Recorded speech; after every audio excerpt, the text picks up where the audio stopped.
Hello, everyone. I hope you are doing well. Happy Sunday, or plus or minus 12 hours, as Jay Dyer says. Uh, we get to start actually today with a Phistomefel. It's been a while since I did a Phistomefel puzzle. Not that long, I suppose, but it's been a bit. So we get to start off with this modular region sum lines puzzle. So if you don't know, we start each stream with a puzzle that's gotten the most votes from supporters. So I can tell you which supporters voted for this puzzle. So those are David, Math Pesto, Bost, Russ, Josh Johnson, Luda, Paul Fly, and Naverio. Thank you so much to all of you for all of your support. For once, there was not a tie, actually. Usually there's a tie that then gets broken, but today, no tie. So we get to see how that goes. Okay. So here we have these. I would never say Phistomefel only sets hard puzzles. I think Phistomefel sets puzzles in the 3 to 5 range. I mean, I guess it depends. 3-star puzzles are still like often quite bitey, but Phistomefel has plenty of puzzles that aren't like ridiculously difficult. I feel like maybe I'm wrong, but I think Phistomefel and I have similar spreads in terms of difficulty. Paul Fly is surprised every time Paul Fly is in the list. Uh, uh, Alrighty. So, let us get started. So we have normal Sudoku rules, so I can handle that. We need to draw in lines that move orthogonally from cell to cell. 2 circles of the same color are the start and end of a line. Lines may not intersect themselves or other lines. And the lines drawn in the grid act as both region sum lines and modular lines, and additionally, digits cannot repeat on a line. Okay, so we have sort of super lines that are none-repeat lines, modular lines, and region sum lines. So just to explain how that works, if I draw in... Oops, my window went away. I could move this over here so that I... Oops. Won't lose it. There we go. Oops. So, for example, if this is this line, this says 3 separate things. The first thing is that the sum of these 2 lines is the same as the sum of these. So these 2 cells in this box have the same as these.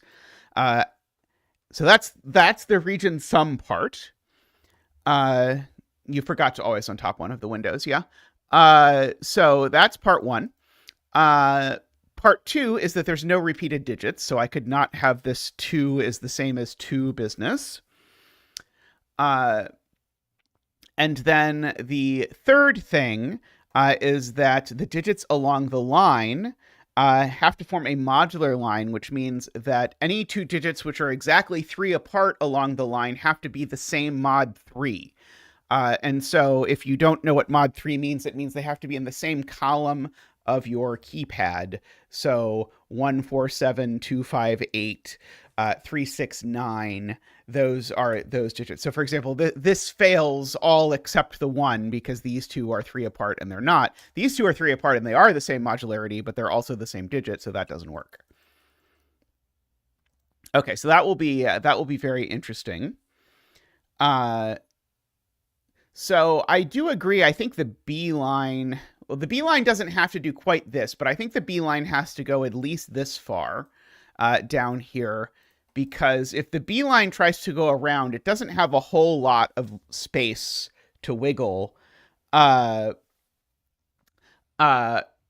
because it can only be at most 9 cells long, but also it just can't go through this corridor. In fact, actually, if you look at this region up here, the only way that B can actually go anywhere to get to the other B would be to potentially go through here. But if it goes through here, I'm never connecting the C's. So it has to go like that. And Vish pointing out the same thing is actually true of the B's, or sorry, of the D's, because the D also could only go either through here. Yeah, that's going to make it way too long. I wanted to think mathematically about whether this dance is possible, because certainly sum-wise it would be okay. These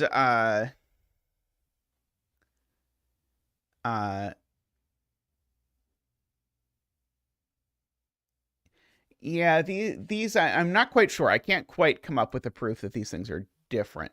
So maybe the thing that's broken is actually it connecting directly. I'm gonna see if this connects directly, if there's some sort of problem. Oh yeah, this just doesn't work at all.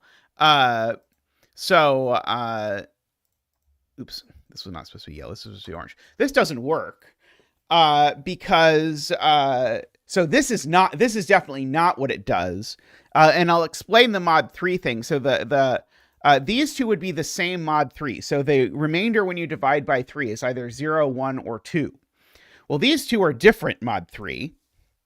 But that means that the sum mod 3 of these two and the sum mod 3 of these two are different. That's not going to work at all. So in fact, the line doesn't do that. The line has to come down here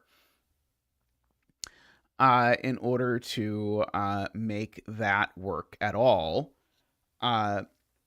Now, if the line now comes here, that's broken. Because if the line now comes here, now the shortest way it can get back to B is this. But now I have the sum of 6 cells, which is at minimum 21, is equal to the sum of 2 cells, which is at maximum 17. So it can't do that, so it has to do that.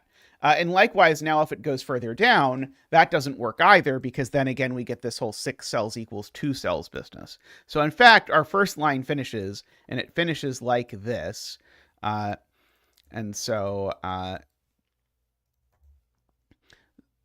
we can write in our digits.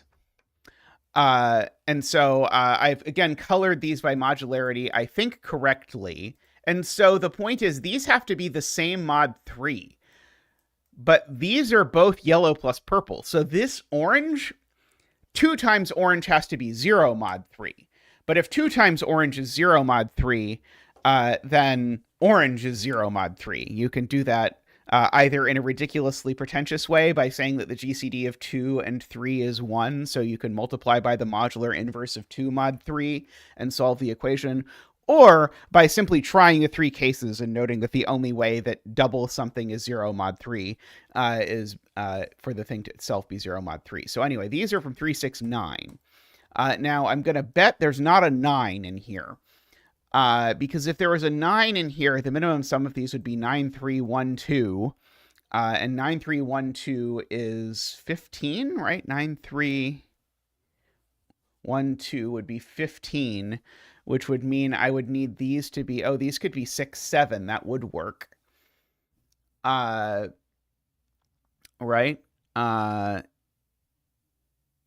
Sorry, 7, 8. 7, 8 would be, I don't know why I said 6, 7. 7, 8. Yeah, I don't see what's wrong with this being, I don't immediately see something wrong with that. But it is noteworthy. Yeah.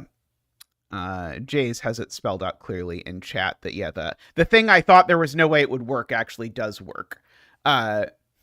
Vish points out, and this is completely correct, there'd better be a 3, though, because if there's no 3, then the minimum sum of these is 18. And you can't do that without double 9, and 9's already gone in the column. Okay, so we've got all of that. Let's see.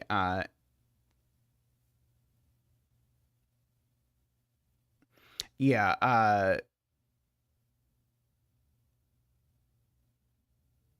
yeah, in fact, yeah, D has to go this way because D is a 1-cell sum. And so because D is a one cell sum, that means it has to get out of the box ASAP. So the blue line either is going to do this or it's going to do that. However, that version doesn't work because it uses the same digit twice. So I think D is forced to do that. I don't think there's any other options. Uh,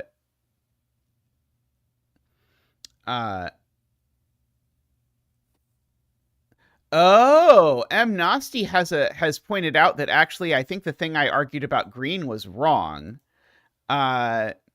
Which is I had said, okay, well, obviously that doesn't work. But M. Nasty points out maybe this is possible. Oh,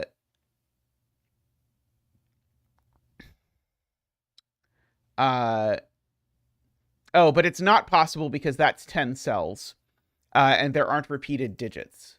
So in fact, actually, we can go back to this and fill these in. Let's see. Those are the same. These are the same. These are the same. These are 3, 6, 9. One of them is a 3.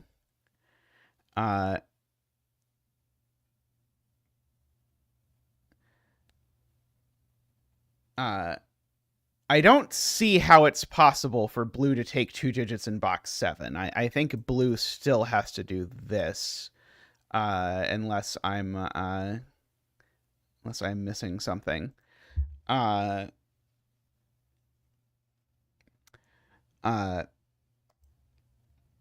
So yeah, so these 3 digits are one of each modularity, so they sum to a multiple of 3. So this digit is in fact purple. It is 3, 6, or 9, and it's not 3 because I can't make 3 the sum of these 3. That digit is also purple. So this digit is 3 or 6. And so these are a blue-yellow pair, and these are a blue-yellow pair. Like that, for what it is worth. So that is pretty cool. Oh, this C just can't take this cell now, because if C goes left, these two would be the same digit, which has lots of problems with it. So now C has to go up at least, and it can't go left here either, because then those two would be the same digit, so it has to go up again. Let's see.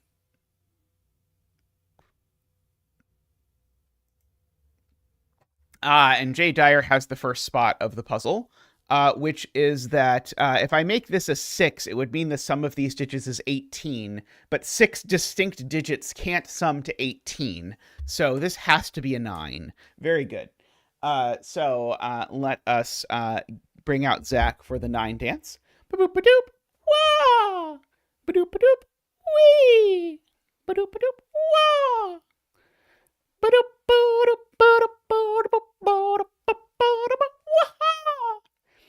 Thank you, Zach. Thank you.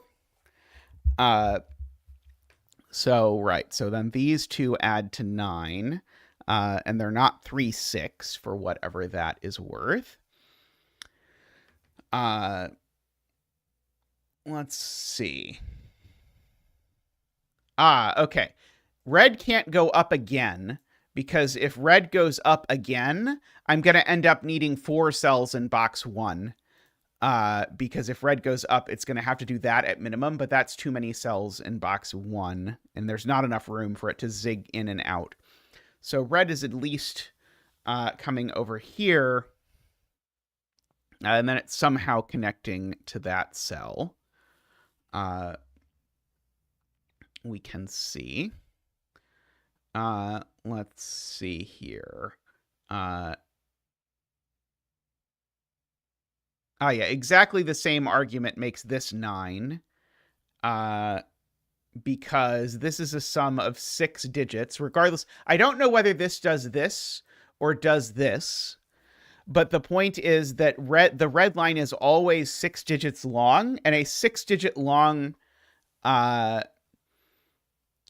string is always going to have a sum that is a multiple of 3 because of modular line stuff.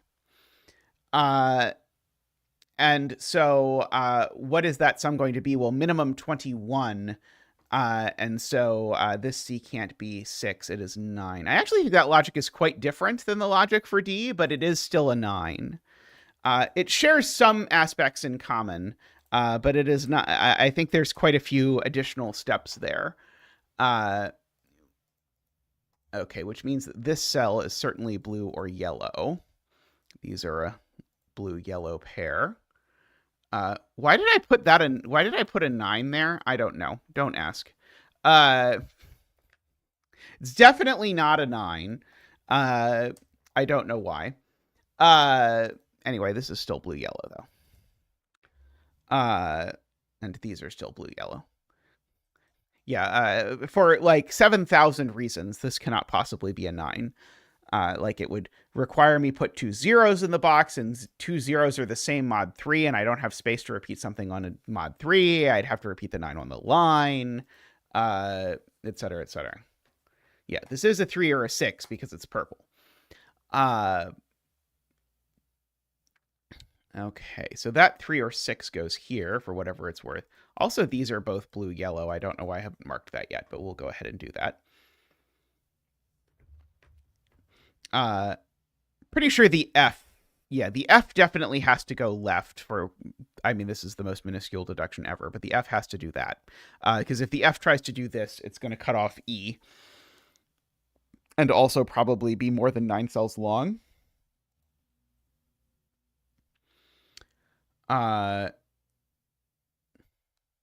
Oh, I didn't even try to put a 9 here. I just had them both selected, and then when I press put a 9 here, that makes me feel a little better about exactly what happened.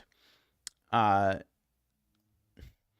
am running out of spots for non-purple digits in this column.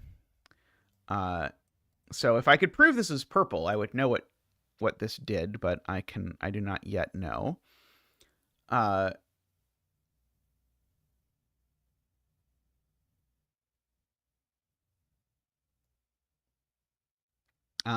Okay, yeah. So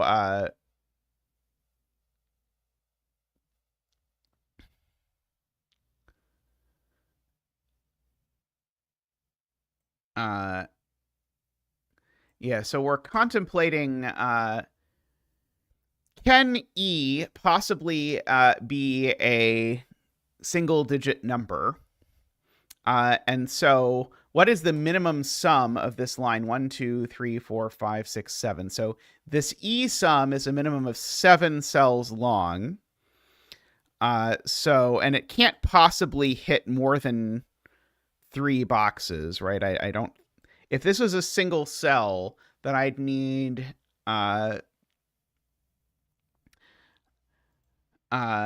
trying to make sure I don't, or I believe that this can't somehow like grab 2 cells in this box and actually be 9 long or something. Yeah, the sort of wiggling back into column 6 is the kind of thing that I'm trying to convince myself I'm sure of. Like that, maybe. In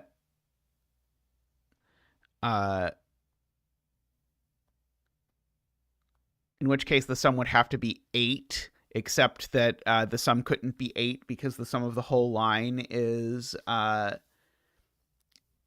that, which doesn't work.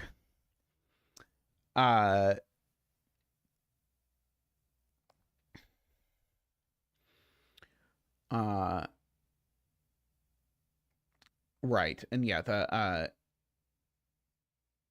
the sum would have to be, yeah, so there's a bunch of ways. So the way I saw this is that the sum would have to be 8, and that doesn't work because the sum of the whole line is 45, and 45 is not a multiple of 8.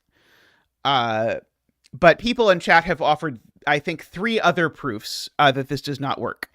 One of which is that if this line is 9 long, of course the sum has to be 9. And there's not a 9 available in the box. And that's because there's a 9 somewhere along the line, and the 9 could only go there. And And another proof that I think is the cleverest proof is that one of the ways to sum to 9 is 3, 6. And by the rules, you're not allowed to put 3 and 6 next to each other. So there are a whole bunch of different proofs that this doesn't work, but I don't think it does anything. Because I was not at all attempting to prove that this was the only conceivable way that E went that way.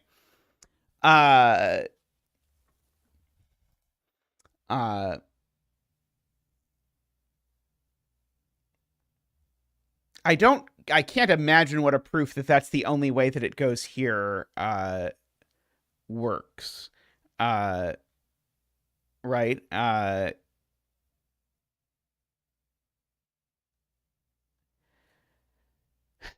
I guess actually if it does go there,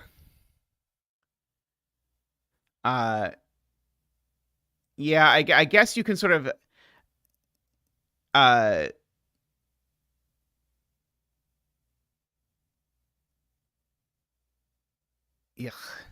If it does go here, then certainly it doesn't go here because it has to get out of the box.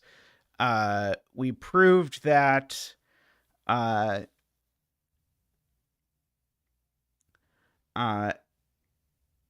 yeah, if it goes here, now it would have to be a 6 with a 3. It certainly can't zig back, so it would have to come here. And this would have to be 6 as well. Right, okay, so that doesn't work. Yeah, I can't come up with a way to prove this that's not disgusting.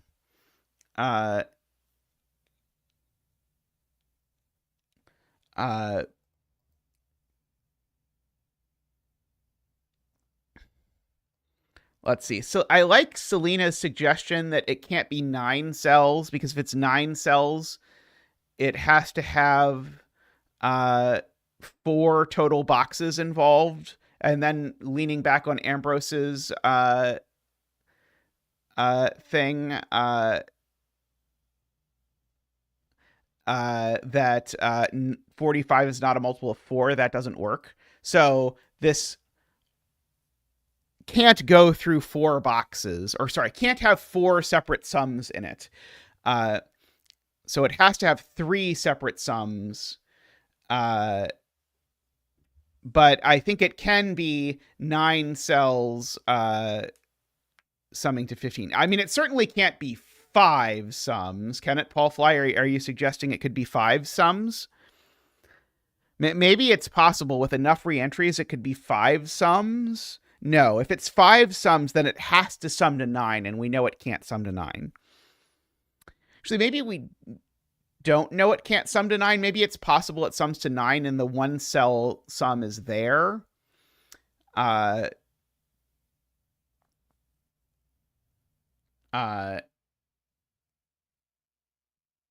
Yeah.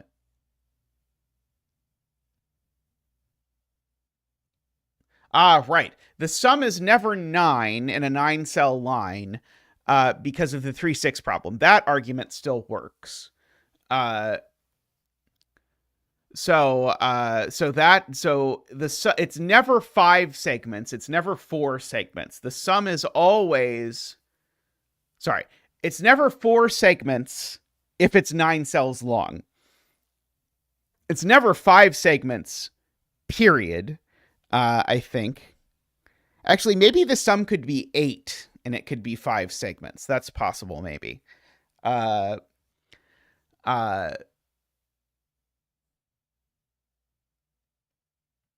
Like I'm really convinced it has to do this, but I don't have a proof that doesn't have a sub case involved. Uh, uh,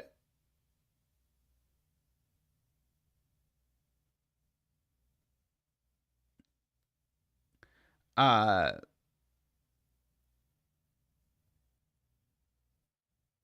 I agree there's a 9 on a 9 segment line. A 9 segment line, the sum is 15. We have proven that in a 9 segment line, the sum is 15.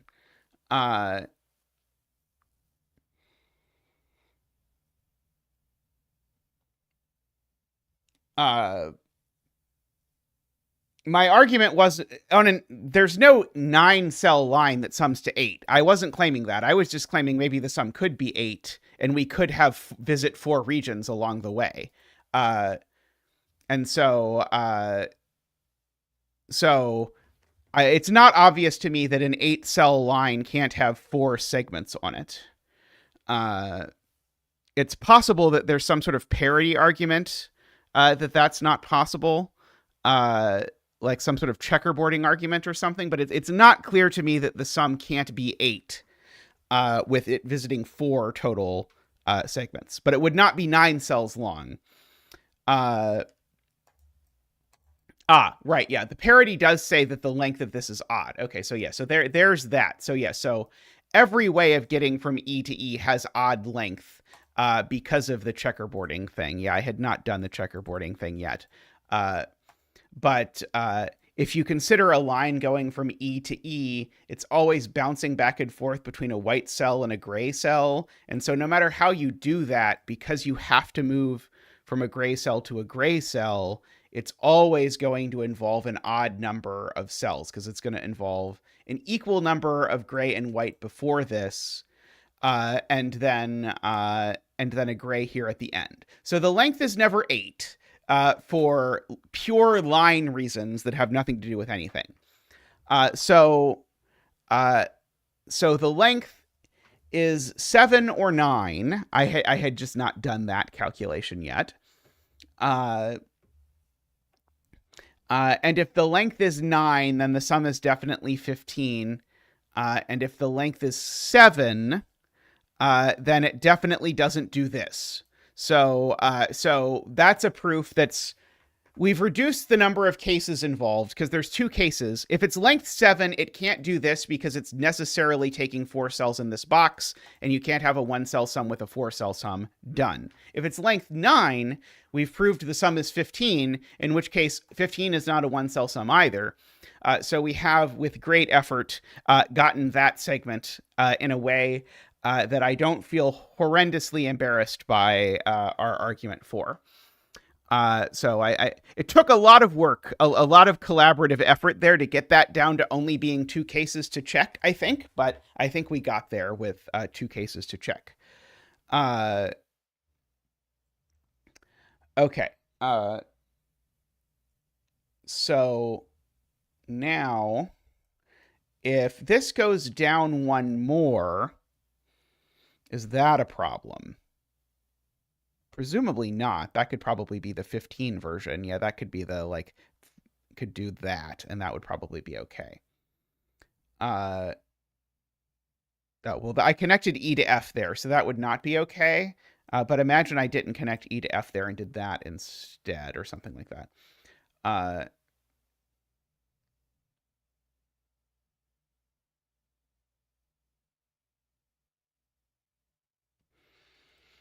Why can't this be a 2 Screaming Ice Cube?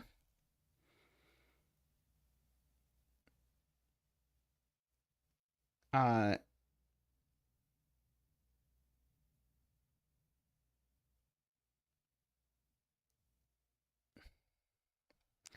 8 on the green line in box 4.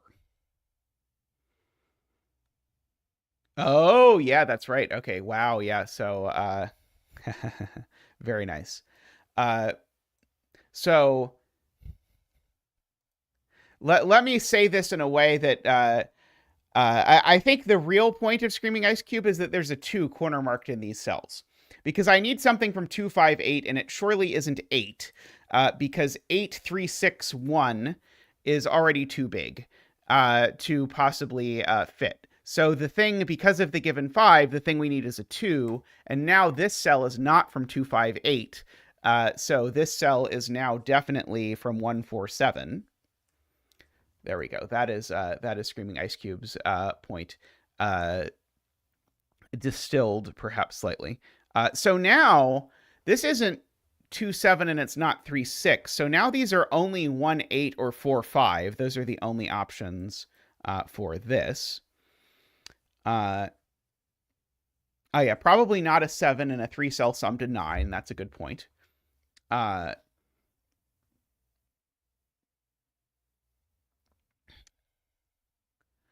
Uh,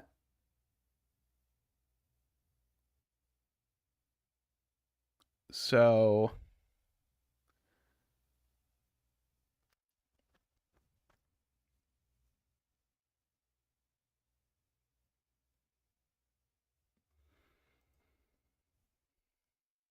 So yes, so now C can't go up. That is what I was trying to do, and Ambrose has gotten it. Yeah. So now if this goes up, this would have to be from 258. The next digit on this line is from 258, but there's no 258s available because you can't put 8 in this sum. So we can do this, and so this digit is a 2 or a 5, and so that is blue or yellow.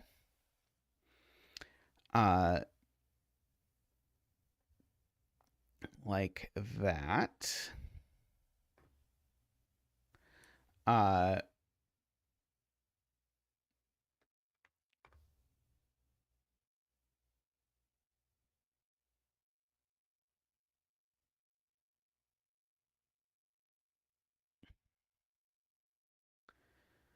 yes, this 2 is not with a 7 is being claimed.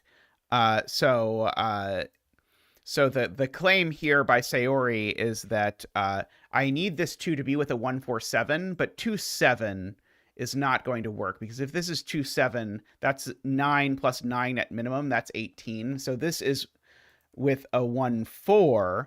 So this is actually a 1-2-4 triple.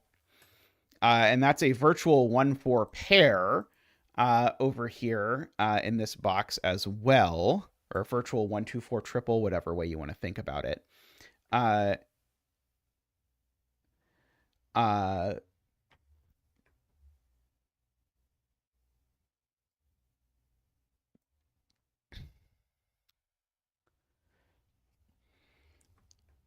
I'm not enthusiastic about anchoring blue and yellow to modularities because I actually know that these two are the same modularity, and I know that these two are the same modularity, and the fact that this is 1-2-4, or sorry, that this is 1-4-7, I can just keep track of that with pencil marks, whereas I can't with pencil marks keep track of the fact that these two cells are the same modularity. Uh, uh, okay, but it is worth noting this cell is also 2-5 just by the modularity. Uh, so yeah, so we should just pencil mark that this is the other 258 in the row, and so this is 4 or 7 over here.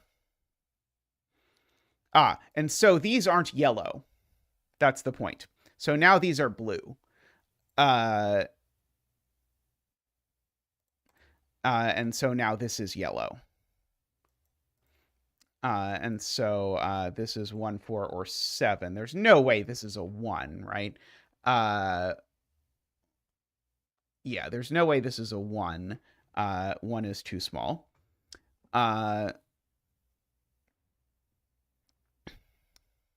This is yellow, by the way, because of the modular line nature.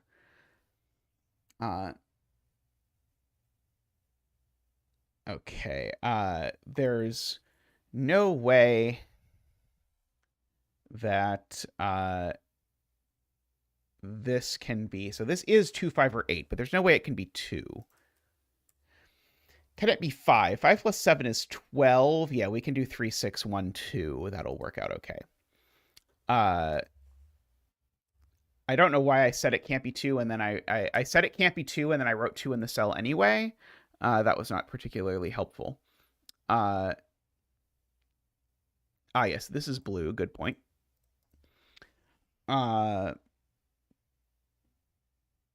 Oh, right. And now I know which of these is 2, is chat's point. That's the one that's 2, and this is the one that's 1-4. This is my other 1-4.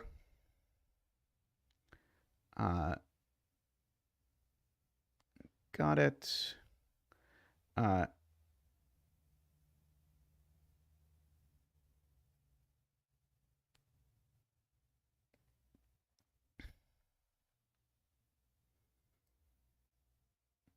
So Hesham has a fairly elaborate coloring argument, which is that there's a virtual 1-4 pair here, and the other 1-4 that's in the 1-4 that's here is therefore there, and therefore this digit sees a 1-4 pair through seeing that through the line and this through its equivalence to that cell. So this is definitely a 7. I greatly admire that argument, Hesham. That is a delightful spot that I probably would not have seen, although I probably would have used it in one of my puzzles. Uh, uh, so there we go.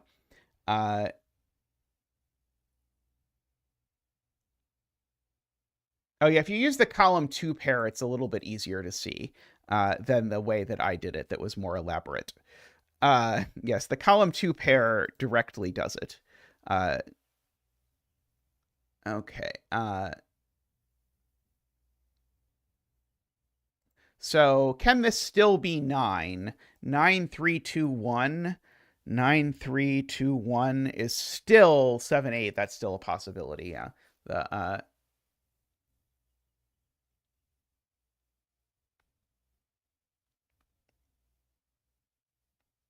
uh,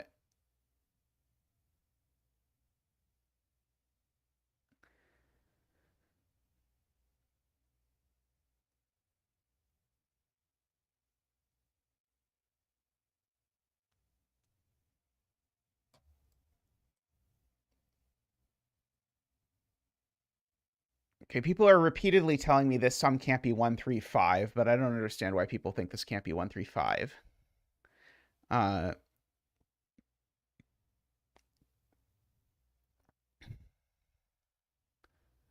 uh, but everyone in chat agrees it can't be 1, 3, 5, but I don't know why. Uh, uh,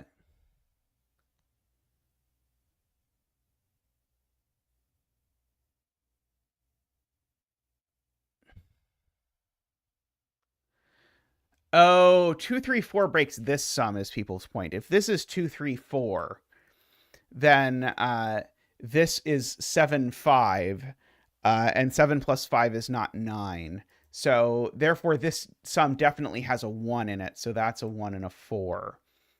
And so, oops. And so now once that's a 1,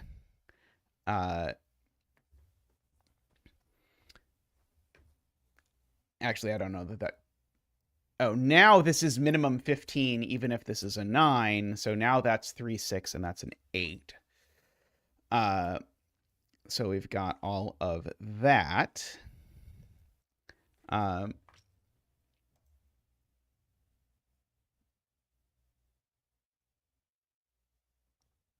okay, so now I can corner mark 4 up here for whatever that's worth.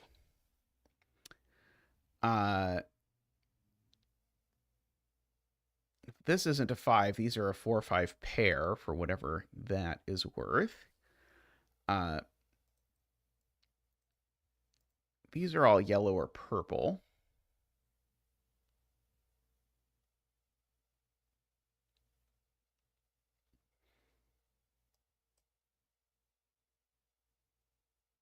These are 4, 5 or 2, 7 for whatever it's worth.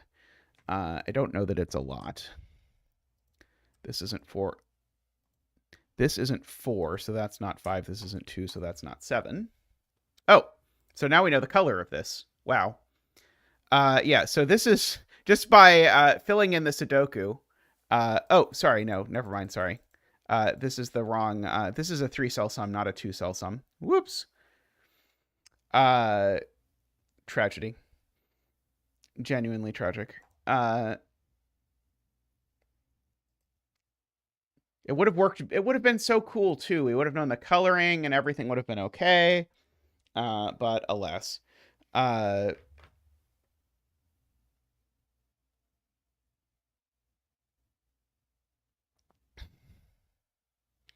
uh,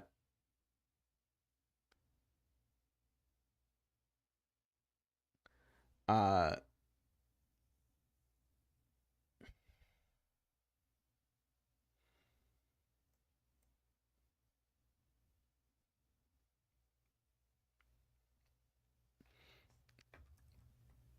I'm being encouraged to fill in that these are from 1, 2, 4, 5, though, because they are at most 6, and they're not multiples of 3.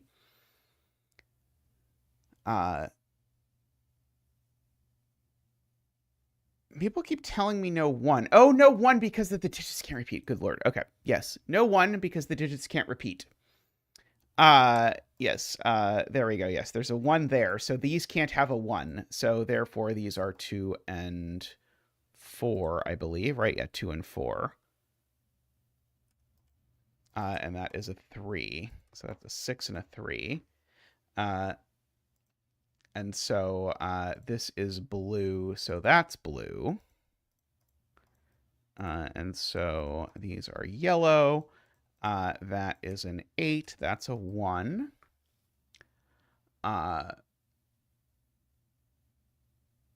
This cell is not purple because it sees every purple digit.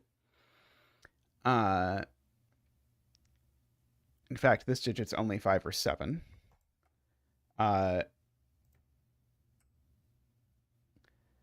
This 8 is definitely up over here on this E line.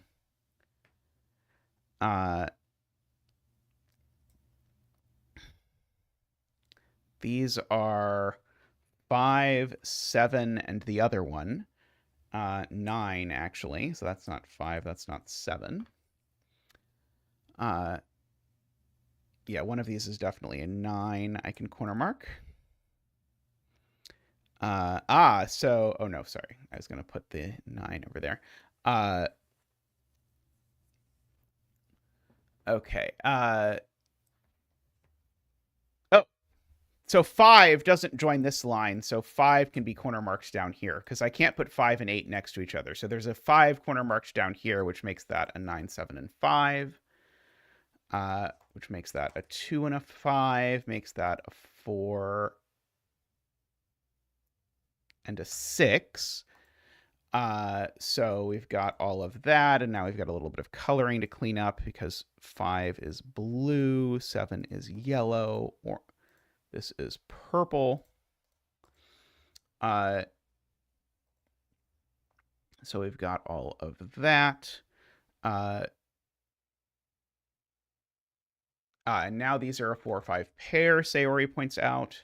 And we actually know the order of the 4-5 pair even, so it's an even better 4-5 pair. These are 3 and 9, so they're both purple. And so these are, nope, 6 and 8, I want to say.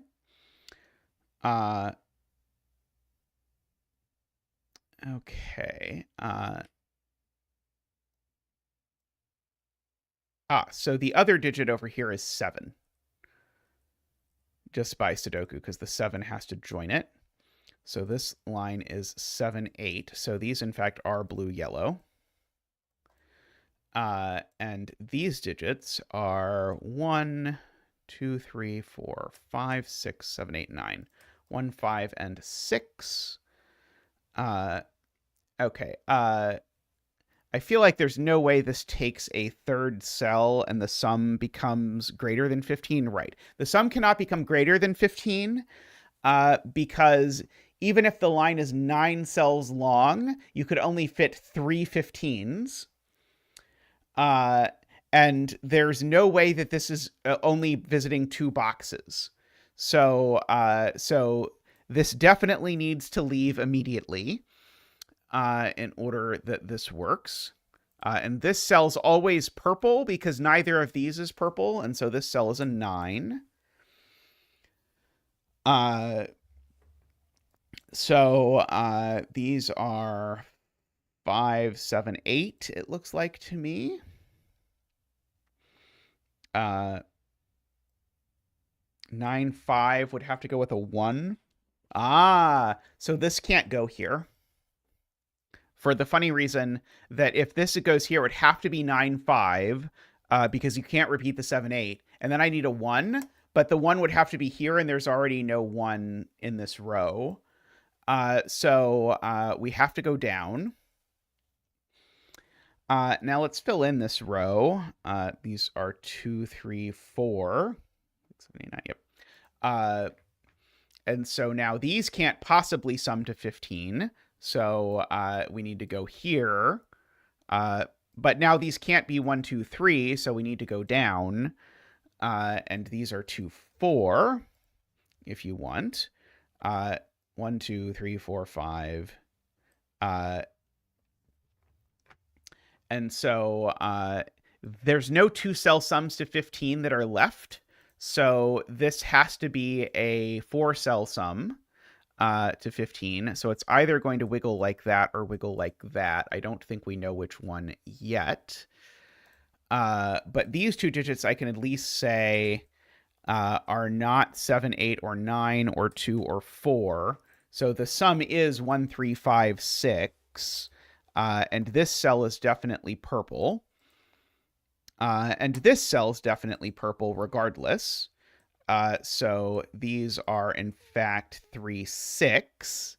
And now there's a 1, 5 in one of these columns. So I guess that means there's a 5. Aha. So the 5 is in one of these two cells. And either way, that's going to lock the coloring. Because this is going to be a 5, and then I'm going to count back 1, 2, 3, and this is going to be the same color as the 5. Oops. And then count back 1, 2, 3, and this is going to be the same color as the 5. And so then we can make that yellow, and the yellow digit is 2. The blue digit is 2, the yellow digit is that, 7, 8, like that. Okay. I liked that a lot. So that is 3. Okay, these digits are presumably something. 1, 2, 3, 4, 5, 6, 8. So we've got all of that. Yeah, okay. We do know there's a 1 in one of these two cells. I'm being encouraged to corner mark.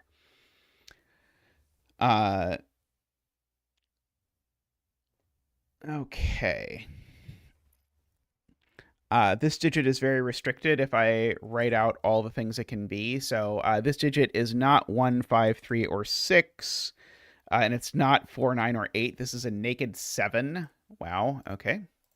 It's a naked 7. So this digit, then, if I do the same thing... Oh, I somehow missed 2. I did not successfully type every digit when I tried to type every digit. I forgot about 2. Damn you, 2. So it is 2 or 7.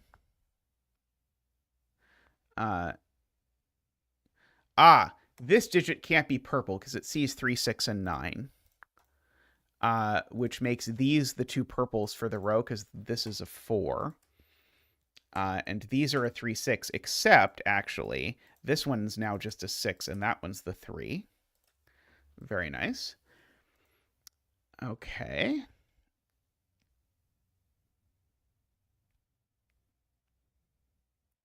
Okay, this digit can't be purple. So this digit is blue or yellow. The same is true of this digit, actually. I'm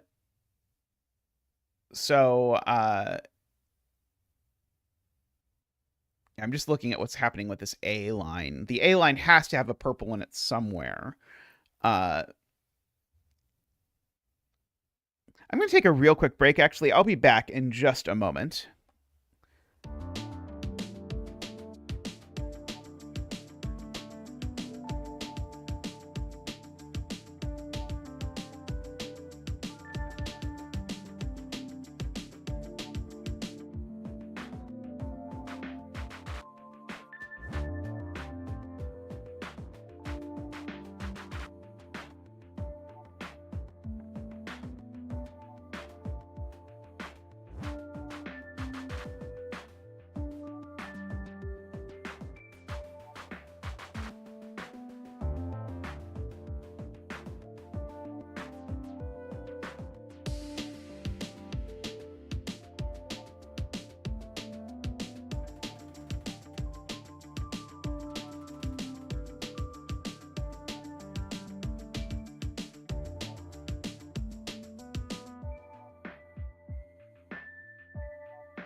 All right, welcome back. Uh, let's see. We're almost done this. Let's see if I can remember what the rules are. It's been a while. This cell sees every blue digit. I now see it sees 2, 5, and 8.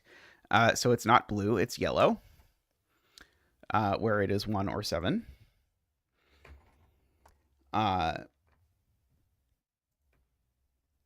This digit, not as much. Uh, hmm. Uh, this 3, 6 pair Jim has spotted places a 6 here. So that is helpful.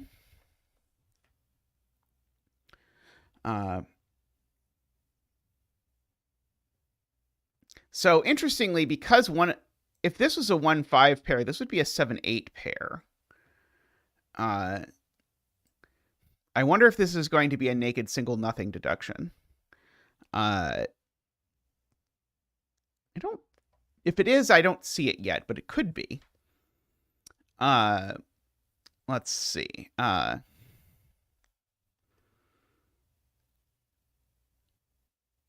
can fill in this triple and this triple.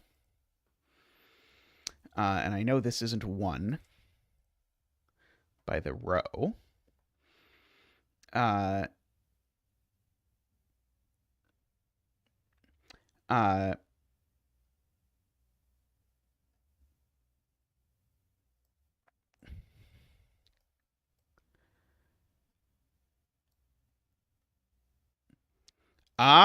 okay. So yeah, so if this is 1, so the point is one of these two cells is a 3 just by Sudoku. Let's do that first.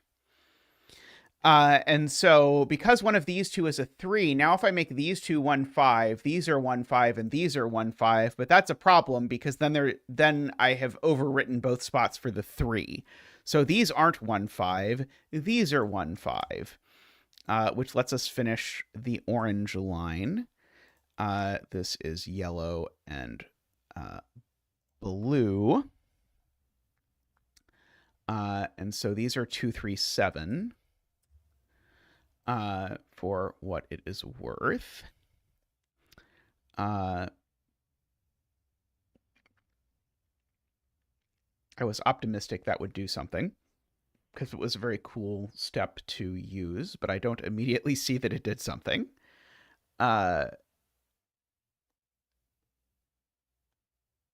Oh, it has at least advanced the plot of the pink line. So that is that is something that has happened.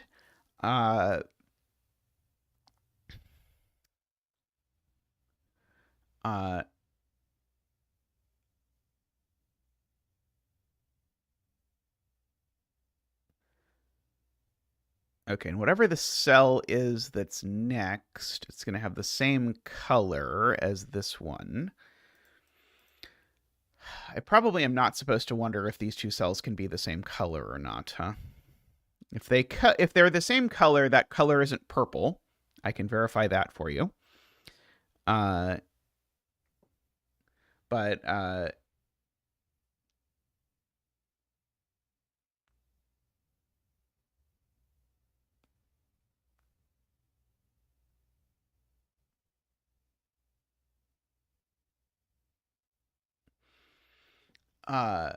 oh yeah, there's no way F gets into another box. I wasn't even really honestly going to contemplate that possibility.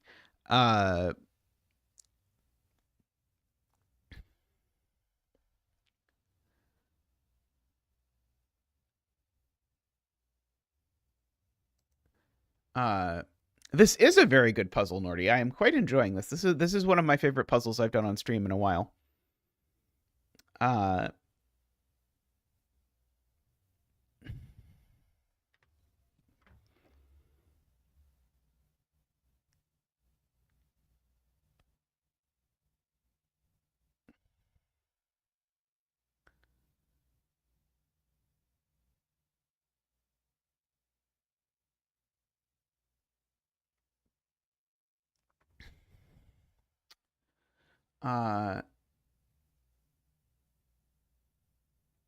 let's see. Let's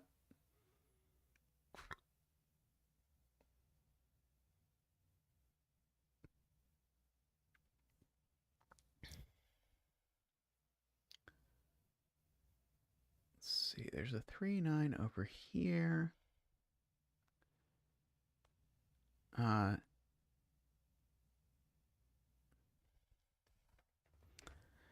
Shek asked about the auto pencil mark thing. The auto pencil mark thing is a Tampermonkey plugin.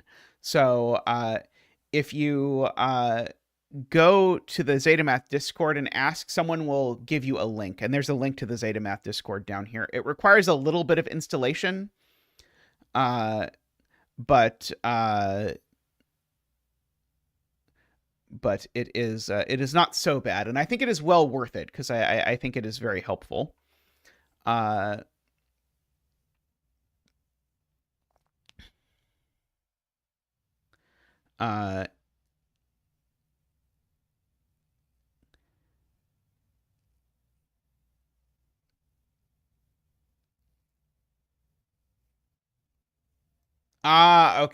So that's the point. I understand now. Okay, I was thinking the proof was more complicated than it is, but it's not actually that complicated. So this is not possible, is what people have been saying. And I thought the reason involved some sort of elaborate Sudoku, but the reason just involves the 3 corner marked here. Because with the 3 corner marked here, that would say the 2 digits along here were the same mod 3, and that's not allowed. So this has to do that, is the only way this works. And I'm using here that it definitely can't do that because 4 cells is too big.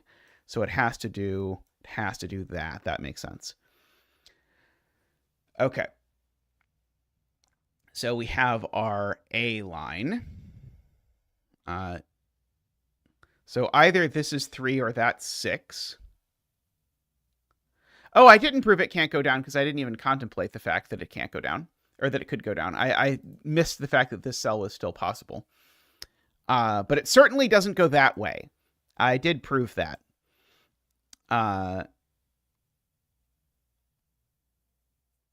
If it did this, it would be 5 cells. Oh, it can't go down because it would have 3 in it twice. You're not allowed to have 3 in it twice. So yeah, so you're right. I completely missed that it can't go down, but it can't go down for the rather lovely reason that it would repeat the digit 3. Let's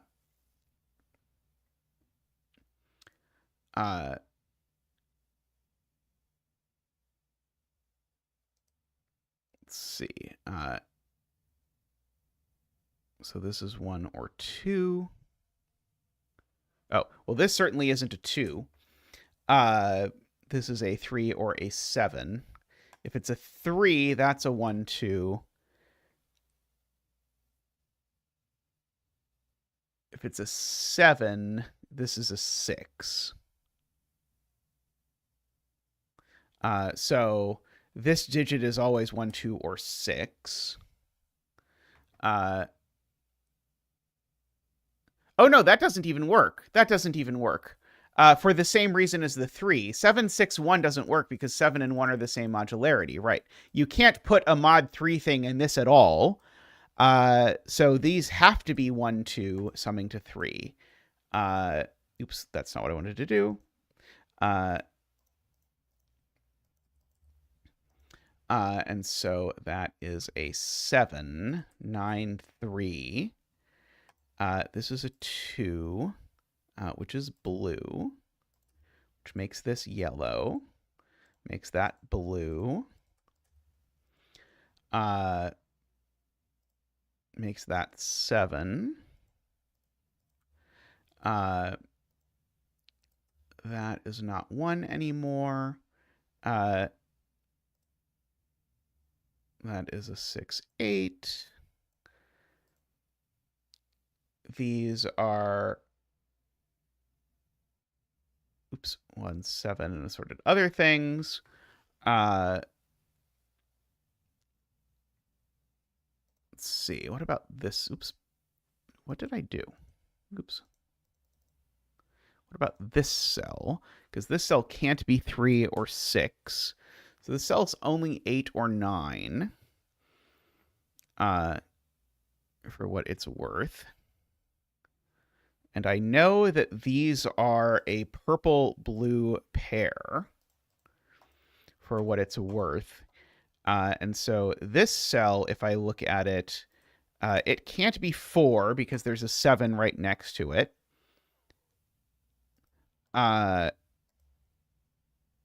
If this is an 8, it forces this to be... Oh, it could... No, if this is an 8, it forces this to be a 6 or a 9, I suppose.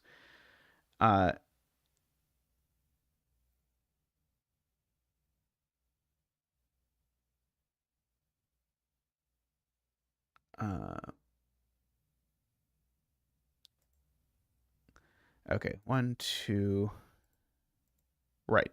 This is either doing that or doing that. In both cases, F is always yellow, right?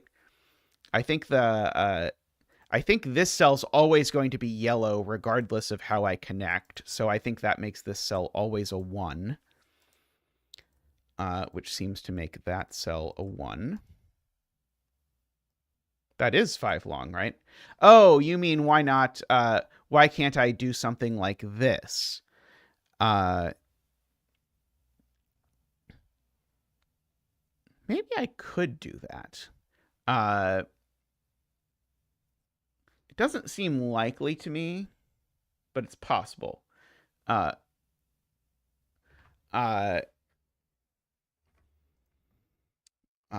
yeah, it is true. This could be a 5 long sum.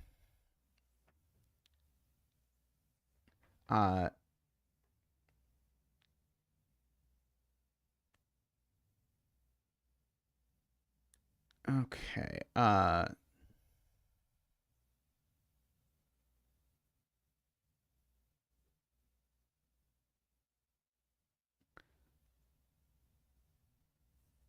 Let's see.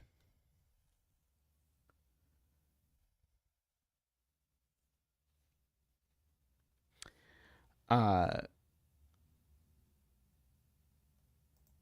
told JLib says I can use modularity to find this digit.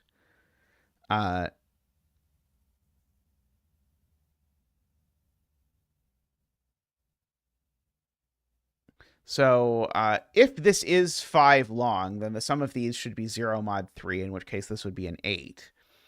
If this is 5 long, then I think we don't know.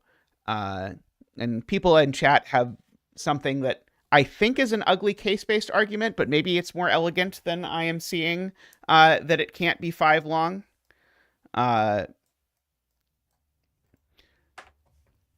Let's see.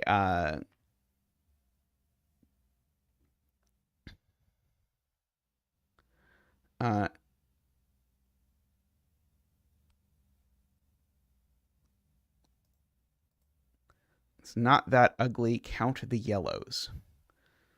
So this would be 1.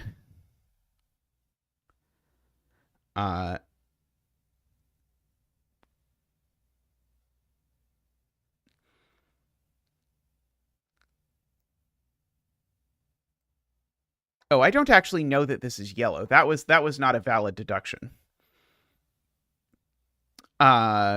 Because when I said that this was yellow, I was assuming it didn't do that, but of course it could do that. So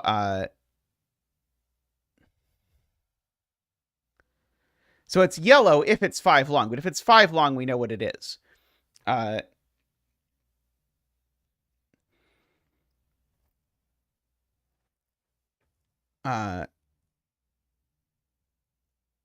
Okay. So here's an easy spot that I definitely like from Sayori. If this is a 6, that's an 8, and then that cell breaks. So this is never a 6. That spot I will happily take.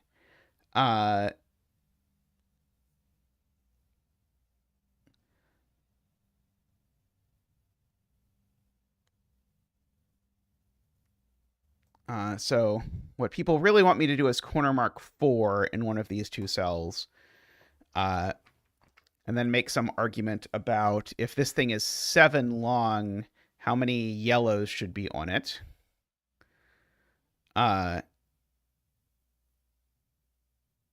Uh, right. So now dweb has, okay, I think we're going to get away with not having to do this messy thing.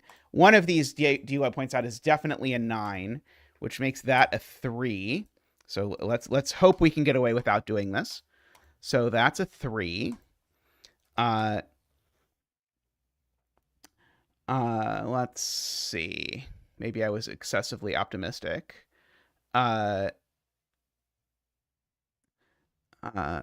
knows? Let's see. If this is a 9, then it goes with 1, 2, 3. Is it number theory? I don't think it's number theory. I think it's some sort of case-based Sudoku checking. We've used lots of neat modular arithmetic arguments, but what people are saying about this, like all the possible ways to get a 5-length line through this box, does not seem like number theory. If there's a number theory explanation, by all means, you can provide it.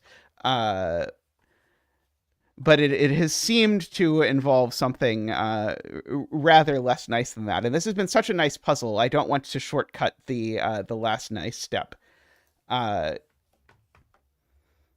Okay, I 100% acknowledge these are the two possibilities, and if you check, neither possibility can fit into box 8.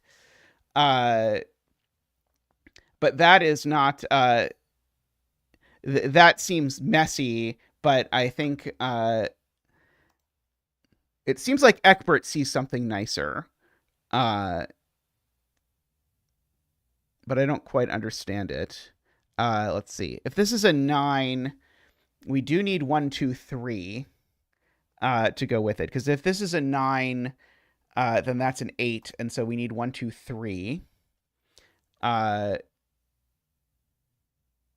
Oh, no, we could do 9, 1, 5. And unfortunately, we could do 9, 5, 1, which is probably what it is.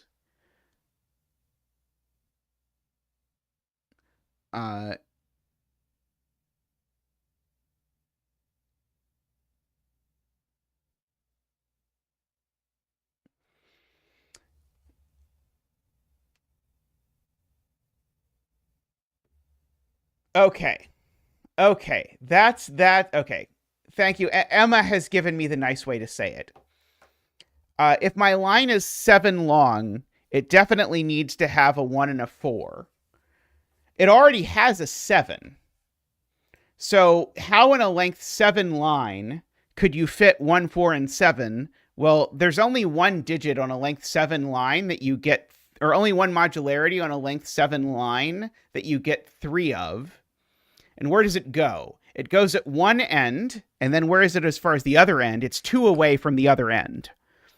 And so if we have all of 1, 4, and 7 on the line, the yellow digit would either be here or it would be here. And it's not there. So that doesn't work. So it can't be a length 7 line. So therefore, it has to be a length 5 line. Okay, there we go. So I don't think it's on both ends. Oh,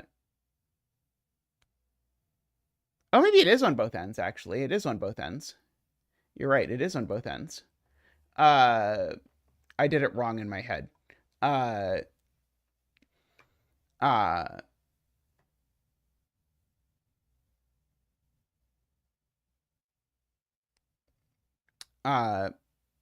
thought people were running through like something about the like corner marked 1 and corner marked 4 weren't going together. But yeah, I mean, it is technically true. It's an or, but the or is in fact it would have to be in both. So anyway, so this is a length 5 line. And so by virtue of that, we're going to take 2 more steps, then 1 more step, and this is always going to be yellow, which means that this is a 1.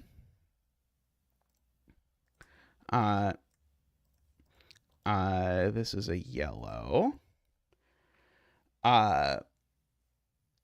Okay, so now this is 3 cells, and so now these need to sum to a multiple of 3, because 3 cells in this box always sum to a multiple of 3. So this needs to be the 8, which makes it blue.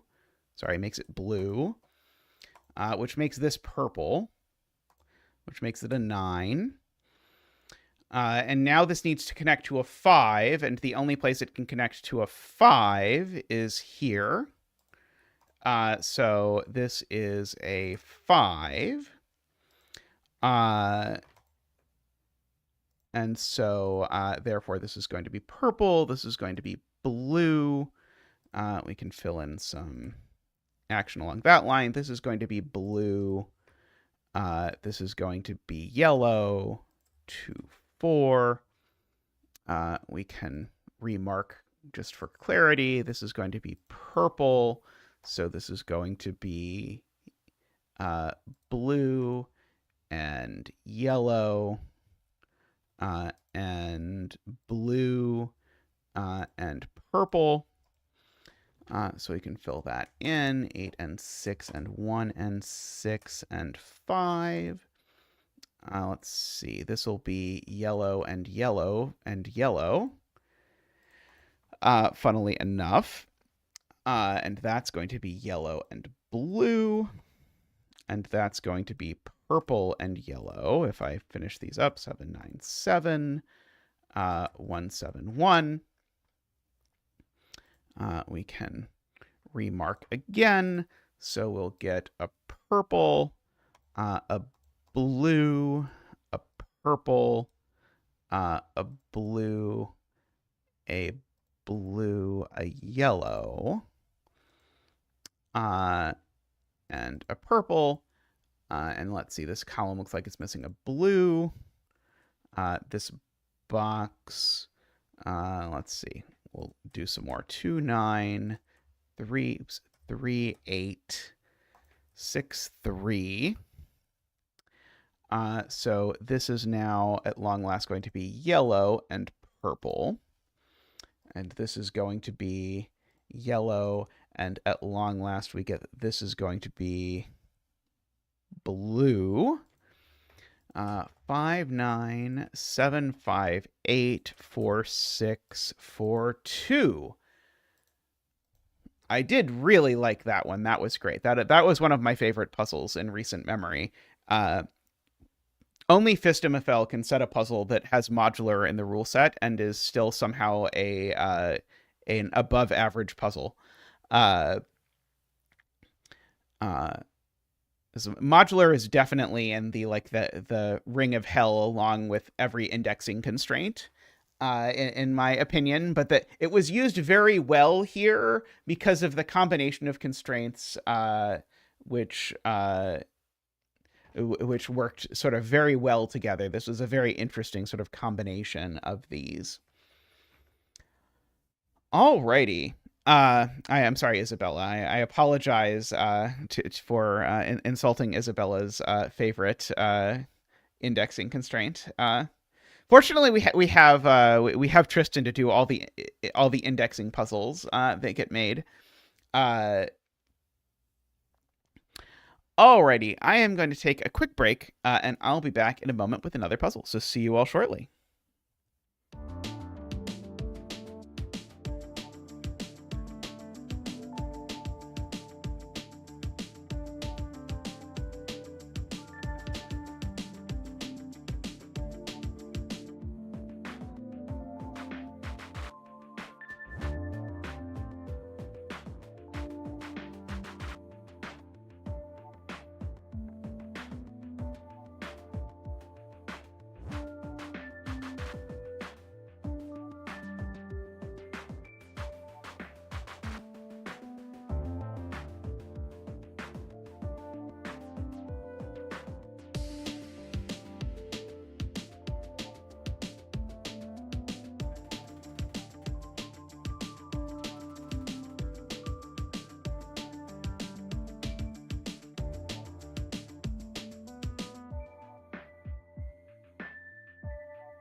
Welcome back, everyone. We've slowly, and actually, I guess, speaking of indexing, uh, the next puzzle after this one in my sort of slowly solving my backlog of catalog, or sorry, my back catalog of puzzles, uh, my next one is indexing. So I set two 159s and actually an address book. So 3 of the next 4 puzzles after this one are indexing. But this is but this is my second double arrow puzzle. There are almost no instances in my catalog where I set 2 puzzles with the same constraint, but here is one where I did that. So I called this diamond because of this structure in the middle, although I recall everyone telling me it looked like a Christmas tree, which it does kind of look like a giant tree. So let us have a look. So reminder as to how all of this works. The sum of digits along a line is the same as the sum of the digits in the circle. So for example, if these were 2 and 3, these could be 1 and 4, for example, aside from this, because 2 plus 3 and 1 plus 4 are the same. This is one of the only times that I have set 2 puzzles with exactly the same rule set. However, if you recall several times ago when I did Valence, which was my previous double arrow puzzle, I said I did not really like that one. At least in my recollection, I seem to recall that I did like this one. So let us see. So I think we're supposed to start with a diamond because the title is Diamond. So I think the key is going to be looking at all of these cells and the circles connected to them, because all 3 of these digits have to be larger than this digit. And that's because these are all this plus the sum of these 3. So this can't possibly be larger than 6. So by virtue of that, and even 6 is not going to work, right? Oh no, 6. Yeah, 6 doesn't even work actually, because if I try and make this 6, these would have to be 7, 8, and 9, which would make these a 1, 2, 3 triple. Well, these can't both be from 1, 2, 3, so 6 doesn't work either. But now we can look at row 6, and I suspect that if this were small, it's going to be a real problem with row 6. Because row 6, I know the whole row sums to 45.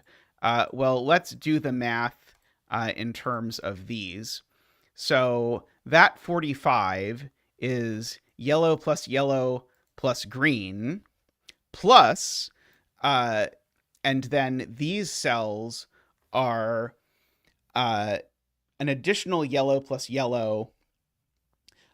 an additional 2 green. Excuse me. So what that says is this entire line is double yellow plus 3 times green, which, yes, does indeed imply that green has to be odd, because if green was even, that would be an even number. So that rules out 2 and 4. But double yellow is at most 34, right? Yeah, double yellow is a maximum of 34. So triple green needs to be a minimum of 11. And so that means that the only option is that green is in fact exactly 5. So these lines with these circles made green small, and then this row made green big, and so green had to be exactly 5, and we get to bring out Zach for the 5 dance. And lo and behold, it turned out that the green was 5 as always. Ba-boop-a-doop.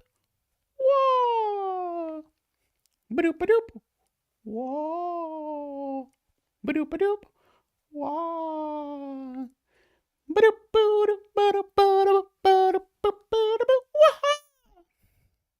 Thank you, Zach. Thank you.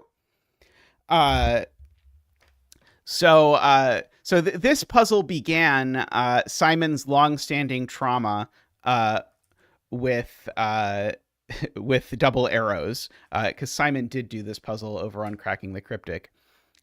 So notice now these two digits are quite small, so the maximum these three cells can sum to is 7. And so that means that these digits are only from 1, 2, 3, 4, and they definitely have a 1 and a 2 in them. So all of these digits are at least as big as 3. Okay. So these digits are at least as big as 3, but they can't be 3, 4. And so actually, because 3, 4 would break this line. So actually, if you do the math, that makes these an 8, 9 pair. Because 3 plus 4 is 7, but I can't make 3 plus 4 in any of these. And now, if these are an 8, 9 pair, now I have to think about how that's actually going to happen. Well, that means I need a 3 actually exactly here, right? If I don't put a 3 exactly here, then I'm not going to be able to make that happen. Because if this is a 4, that would mean I had to make these include a 4. Or if this was, say, a 5, that's even worse, because now these digits have to be 3 and 4, and so on. So this digit actually has to be the 3, or the math in this box doesn't work. Basically, the point is I only have one digit less than 5 to put in these 3 circles. Let me say this in a better way. I only have one digit less than 5 to put in these 3 circles combined, but every sum in this needs a digit that's less than 5, so this has to be the one that's less than 5. But as argued, it can't be 4 because that would require 2 4s, so that's the 3. And so these are a 5 and a 6, which means this line sums to 7. Oops. If I can get rid of this. And if those sum to 7, then these need to sum to 7. And so because of the given 4, actually, those have to be 3 and 4, which lets me fill in the 9 there and the 8 there. And the 8 there and the 9 there, which go with 5 and 6. This is now a known digit. It is a 7, which actually bounces down and gives me a 6 and a 1 down there. Okay, so that was a good start. Okay, so these can't be 3, 6 or 4, 5 for what it is worth. Sayori points out there's a 3, 4 hidden pair in this box, which makes these a 2, 7.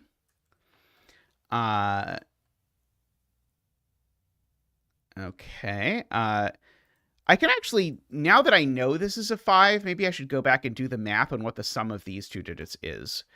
Because remember, this whole row said 45 is double the sum of yellow plus 3 times the sum of this cell, which says that the 2 yellows sum to 15. So the 2 yellows are from 6, 7, 8, 9, and they sum to 15. Which is interesting. Maybe not as interesting as I had at first hoped. We fill in the rest of this column as well. This 2, 4, 8, 9. So there's definitely a 9 down here. Okay, so certainly there's no way this is a 2. I'll give you that much. There's no way this is a 4 either. Because of that. And an 8, that's a good point. So yeah, so this is an 8 or a 9. If this is 5 plus 8, that's 13. That could be 4 plus 9, that's good. If this is 5 plus 9, that doesn't work, because if this is 5 plus 9, I need to make these add to 14, but they can't be 6, 8. So it has to be 5 plus 8 is 4 plus 9. Like that, making that a 2. Like that. Okay, and now we know the sum of these two digits, if we do a little bit more math. So the sum of these 6 digits is what? It is 13 plus 8 is 21. So the sum of these is 24. We can knock off 8 from both of those. So that means that these two sum to 8. These two cells seem to sum to 8. So I think they can be 1, 7, or 2, 6, or 3, 5. Although, actually, sorry, this one could be neither 3 nor 5. So this one can't be 3 or 5 either. Yeah, the 4 is doing its job well. Okay. So we at least know something about these. Oh, so now I know the sum of these 4 cells. Because the sum of these 4 cells is the sum of these two, which is 8, plus the sum of these two, which is 15. So these sum to 23, plus 8 is 31, plus 4 is 35. That means these two sum to 10, and there's only one way to make 10, which is 3, 7 left in the box. Okay, I agree with myself from before that I like this much better than valence.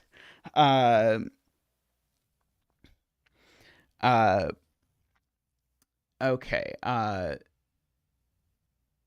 So, right, it is true. Screaming Ice Cube points out one of these two is 5.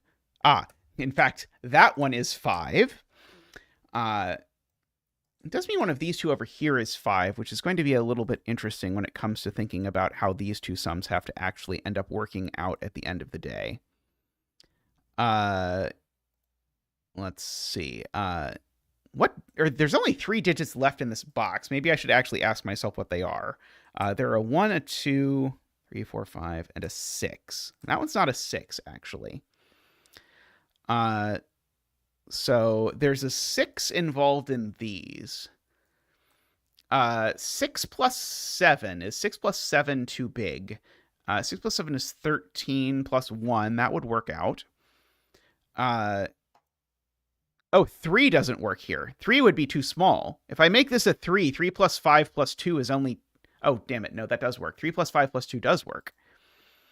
Only just. 3 plus 5 plus 2 would make that a 2. Okay. Or this could be 7 and 5 is 12. Oh, 7 doesn't work. 7, 5 is 12, whereas the only sums possible here are 10 and 14. Oh, no, 12 would work. No, 12 doesn't work because of that. I see. Okay. The 12 combination, that's a little bit tricksy, but Sayori spotted it. I don't... This is set so long ago, I have no recollection whether I intended this or not. This is right in the realm of what I might or might not use, and I was less reserved about what deductions I used back then. But anyway, the point is that although Selena has a better spot, which is that where does 1 go in this row? It certainly doesn't go over here. So the 1 definitely goes over here, which means the absolute maximum these two can sum to is 10. So I can't possibly make this a 6. I like that a lot better. So now these sum to 10. So now this definitely isn't 7. So that is a 3 and a 2, making that a 4, 7, 1. That is a 4, 2, 3, 7, 2. Now that Selena says it, I'm almost positive that I did think about this in terms of the 1 corner mark over there. I think that is what I intended. Okay. So now this is at most 2 plus 9 is 10. So this is certainly not a 9 anymore at the very least. So this isn't a 6 anymore. This can't be as big as 6 plus 9, actually, because 6 plus 9 would require a 10 over here. So this is a 7 or an 8. And so now if we just sort of mark in the candidates, this is either 1 8 or 1 9. And this is then either 5 5 8 or 5 9 to make that work out. So we've got all of that going on.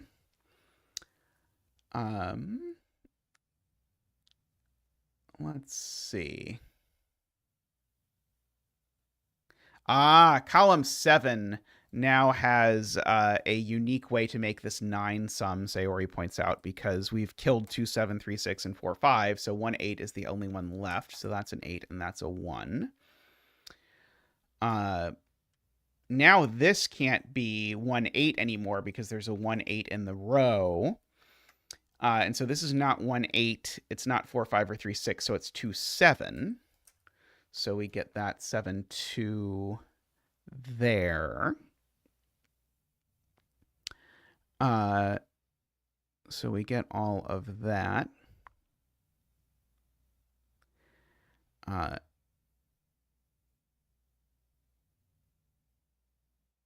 Oh, interesting. Kerbon says if this is 8, it breaks the row. Because if this is 8, then I need these 3 to add to 12, which means I would need these 2 to add to 8. They would have to be 2 6. Why does them being 2 6 break? Let's see. Yeah, this is only 6 7 or 9.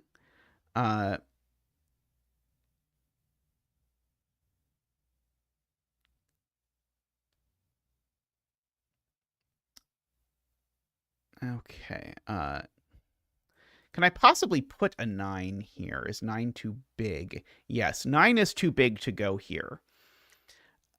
Because if I put a 9 here, also more easily, not 7. But if I put a 9 here, these sum to 13, but these two sum to a max of 13, and this isn't a 0. So actually, this is a naked 6. And so now, if I make this an 8, that becomes a 3. That doesn't work. So this has to be a 7, which makes that a 2, which makes that an 8, which makes this work. Fortunately, I got away without having to compute 5 plus 8 correctly. Thank goodness. So these are 1 9 now because they sum to 10, and they are not 2 8, 4 6, or 3 7. So that is a 9 and a 1, which makes that an 8. And now that's a 1 because of the sum over there. These are not 4 8 or 3 9, so they have to be 5 7 is the only remaining way to make 12. So that is a 5 and a 7, makes that a 9 and a 5, makes that a 1 and a 9 over there. And now somehow the puzzle's basically done. Well,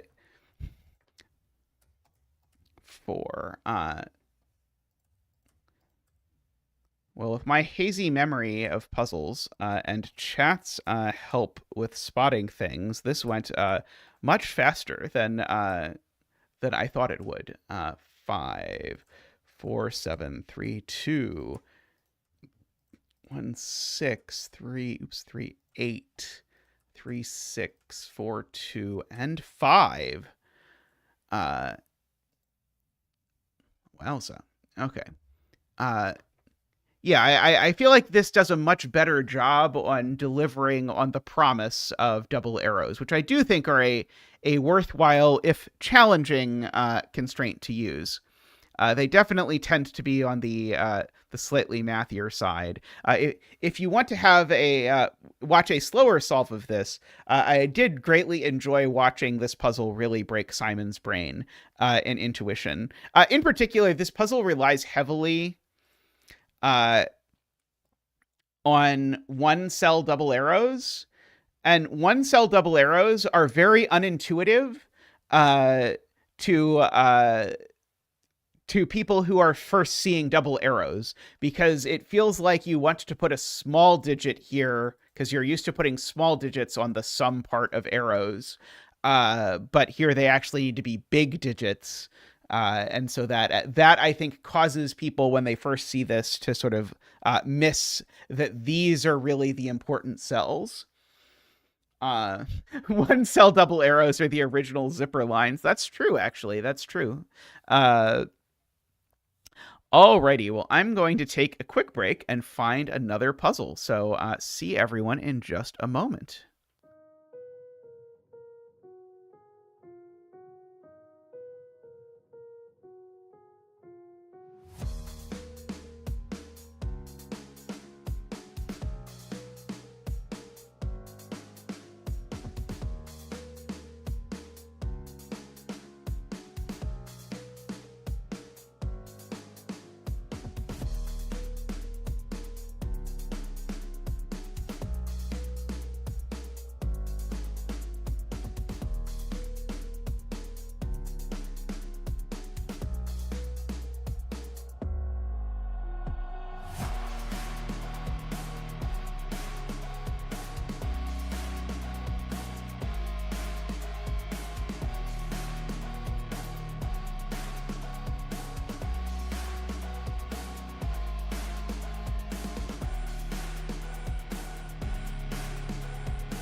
Alrighty, welcome back.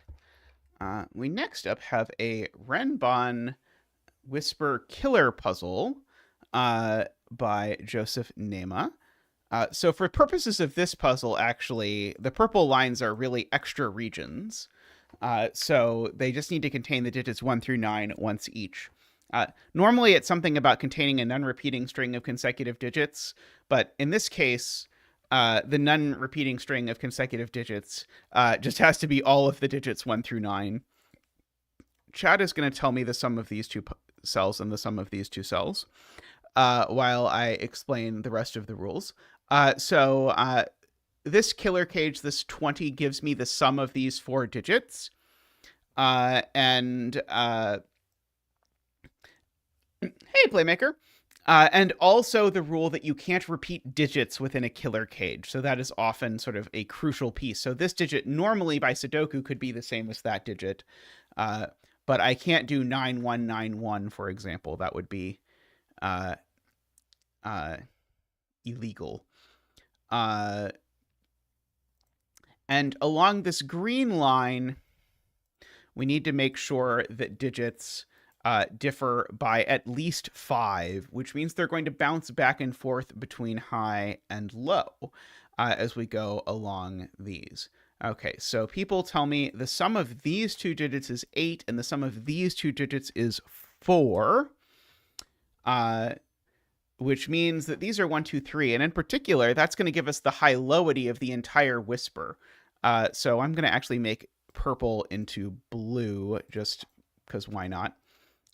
And so we know all of these cells are going to be low and all of these cells are going to be high. And so let us fill in those digits. And I'll note these can't be 4 because and that one can't be 4 either, because if this is 4, then in order to get 5 away from it, I would need these to be double 9, and I just can't make that work. That can't be 1. These are actually a 6, 7, 8, 9 quadruple, except because this is at least a 2, doesn't work. And this can't be a 6, actually, because these would have to both be 1. So actually, that's a 7, 8, 9 triple. That actually gets us a 6 here, and we get to bring out Zach for the 60 dance. Boop, boop, boop, whoop, whoop, whoop, whoop. Boop, boop, boop, whoop, whoop, whoop, whoop. Boop, boop, boop, whoop, whoop, whoop, whoop. Boop, boop, boop, boop, boop, boop, boop, boop, boop. Thank you, Zach. Thank you. And so the 6 goes with double 1, meaning that's not a 1. And now that's pretty exciting because now the 24 cage has a 1 in it. So these 3 cells sum to 23. So they have to be 6, 8, 9, although I'll write a different string of digits in there just to keep you excited and invested. Let's see. That's not a 1 anymore. Aha! These are a 2, 3 pair. You can't put a 2, 3 pair next to a 7 because 7 and 3, despite appearances, are not 5 apart. Trust me on this. I've checked repeatedly. They're not. So now this cell is now by Sudoku, not 1, 2, or 3. So it is 5, 6, or 7. And this cell is 1, 2, or 3 because of the 8 sum.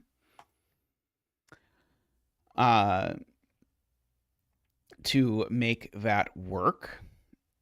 Also, I might fill in here that these are 1, 2, 3, 4, 5, just to keep track of that. These are, none of those are 1, actually. Oh, I guess I could just have asked where does the 1 go in column 5, would have been the easier way to do that. Let's see. Jim is also encouraging me to contemplate where the 1 goes on this other Renbon, which is none of those places. Oh, it's not there either, actually. So the 1 on this other Renbon actually has to be that. Oh, yellow could be double 4. You're right. Sorry. Well, it's clear what I did. I forgot that yellow could repeat, because yellow's not actually a killer cage. But now, owing to those 1s, this can't be a 1, so that can't be a 7. And And remember, these two added to 4, so as soon as that's a 1, that one's a 3. So we can go 3, 2 like that. So we've got that going on. I think I can get rid of all of these colors now. I don't think these are helping. Let's see. So 2 and 3, 8 and 9, 6, 2 or 4. Let's see here.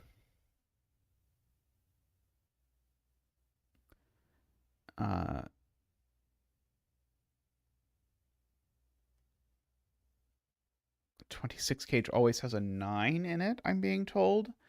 Because it's not 5, 6, 7, 8. Okay, I agree with that. There's always a 9, which gives us a Zach wing on 9s, actually. If we look at that. And so there has to be a 9 in here. There has to be a 9 in here. So there are no 9s in any of these cages, although I don't know that these cages particularly wanted a 9, but they now can't have one even if they did want one. So we've got that. Unfortunately, I can get away without an 8.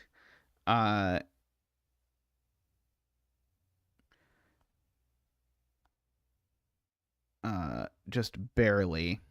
I'm wondering if the point is I can't have an 8 in this cage for some geometry reason that I have not immediately seen.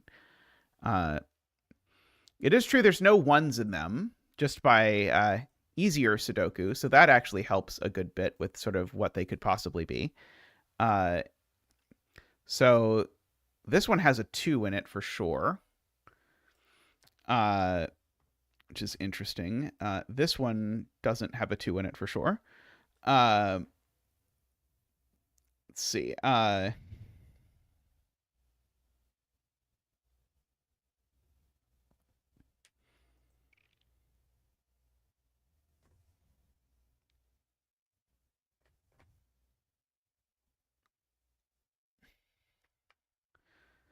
Sayori says if this is 2, it rules 2 out from the entire Renbon. I don't quite see that yet.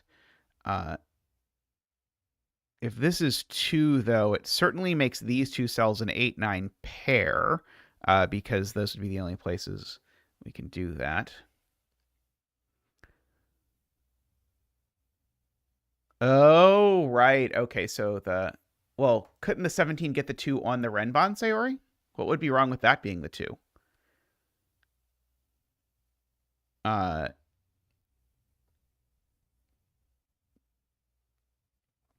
Okay.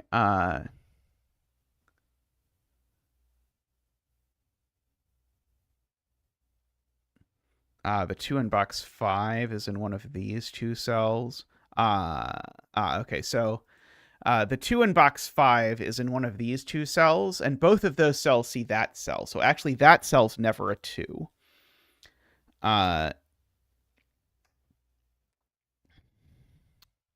So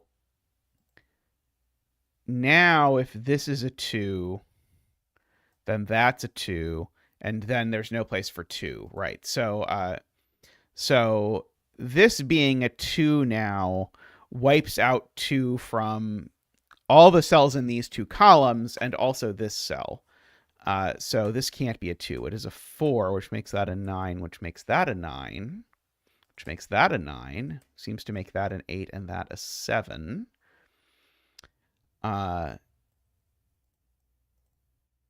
Seems to make these not 4. Yeah, that was an impressive spot. Okay, this can't be a 4 anymore. So I would not have gotten burned if chat had not caught it, but chat definitely did a good job of catching that I assumed these couldn't be 4, 4 for no particular reason. So these are either 5, 8 or 6, 7. Sure are. Let's see.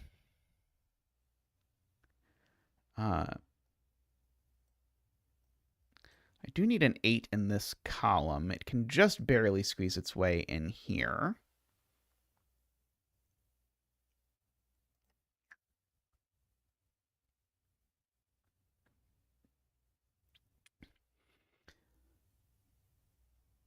Let's see. Paul Fly says, so we have a 2 in the 19 cage. Can't that be a 3? Maybe I'm missing something. Let's see.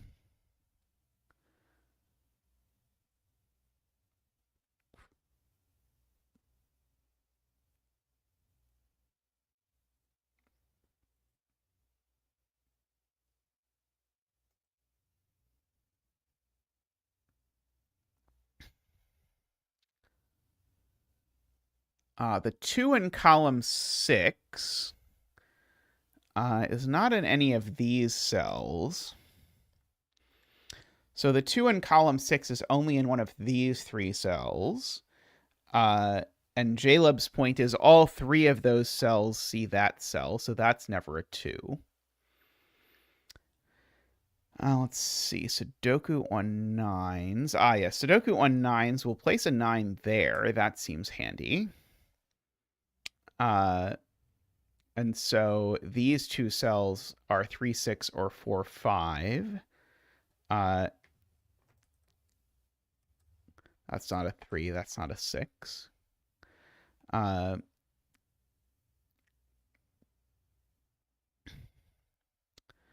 Let's see.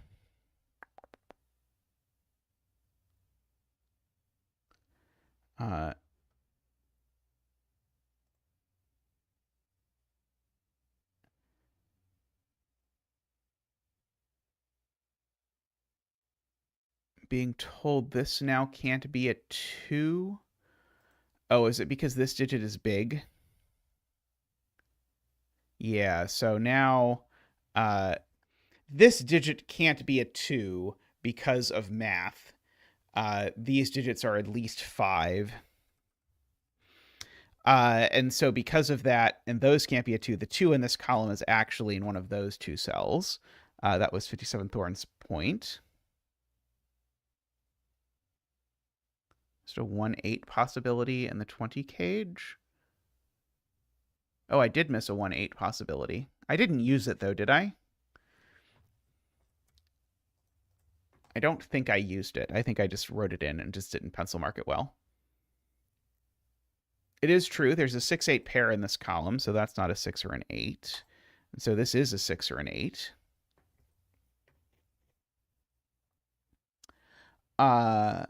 Yeah, good catch, ELSF.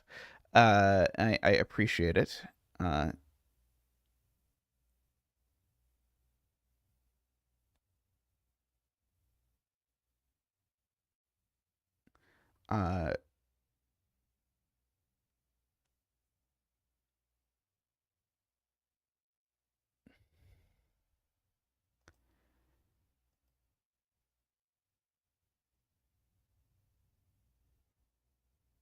Right. Do I know for sure this isn't a 2? Or do I know for sure this is a 2? I'm not quite sure.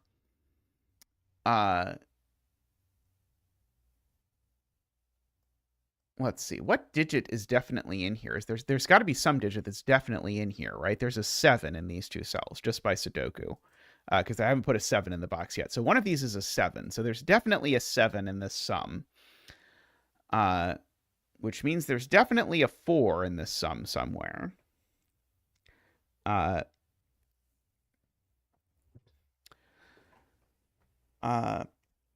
If there is a 6 in this sum, the 6 in this sum is over here.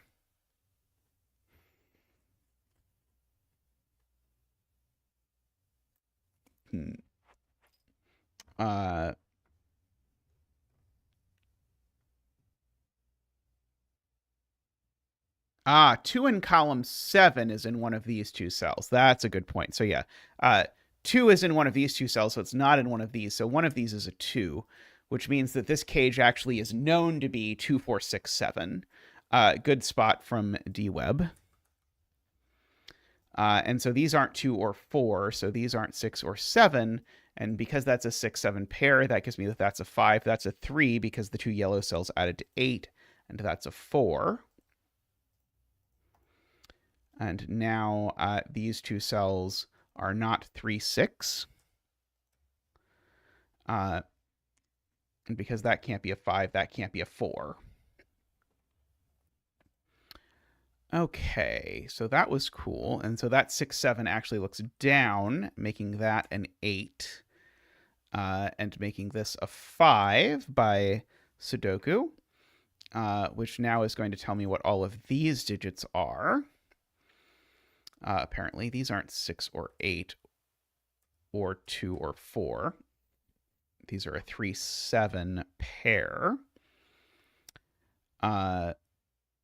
This is not able to be a 3. That's not able to be a 4.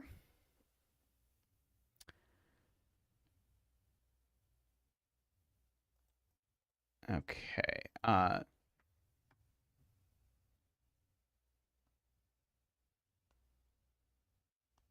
One of these digits is already on this Renbon, right? Ah, yes, this Renbon already has a 4. There we go. I was like, this is not working out because none of these have a 4 in them, so something has to be there. But yeah, there's already a 4 in the Renbon, so that's a 2, and that's a 4. And now the Renbon has a 2, so that's a 5. The Renbon has a 2, so that's a 3. The Renbon has a 3, so that's a 7. 2, 2, 5. Let's see. Maybe I should mark up these cells. Didn't love the results of that, if I'm being completely honest. Oh, why did I not fill in that digit? This is a 6. I don't know why I didn't fill in that digit. No good reason. Okay, well, these certainly, there is a 6 and a 7 in here. So these are 1, 8, or 4, 5.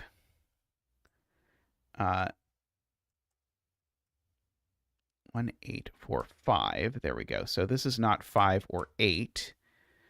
So this is not 1 or 4, for whatever it is worth. And that is a 1, 4, 5, 8 quadruple in the column.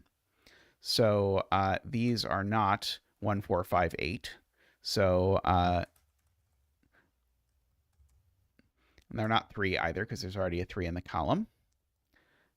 So 2, 7, 7, 9, 2, 7. So that's a 6, 9 pair. That has made that a 2 and has made that a 7.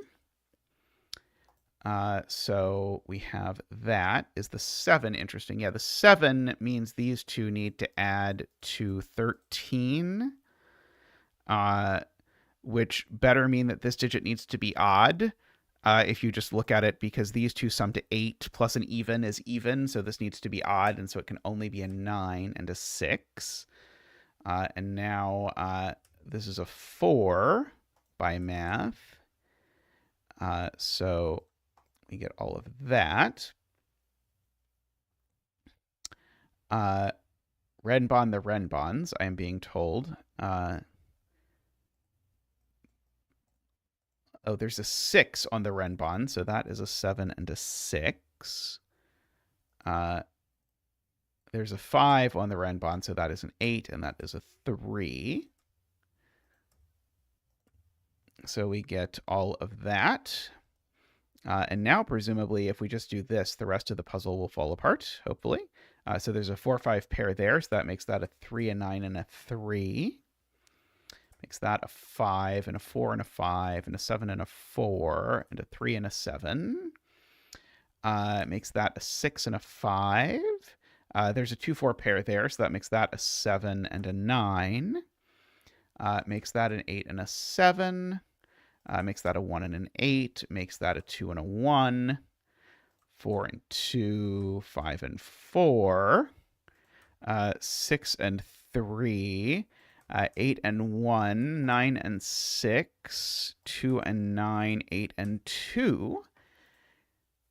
Yeah, very neat puzzle. Very smooth there. Yeah, visually, my eyes, I agree with Jim. My eyes did not love looking at this grid. The logic I loved, but the looking at the grid part, the looking at the grid part was a little bit of a mess. But very, very neat sort of zigzaggy thing. I don't know exactly what could be done to make this. Maybe there's just not a great way to visually present 3 lines with a bunch of killer cages laying over them where it doesn't sort of hurt the eyes to look at. But I'm going to pull up another puzzle, so I'll be back in a moment and we'll do more puzzle time.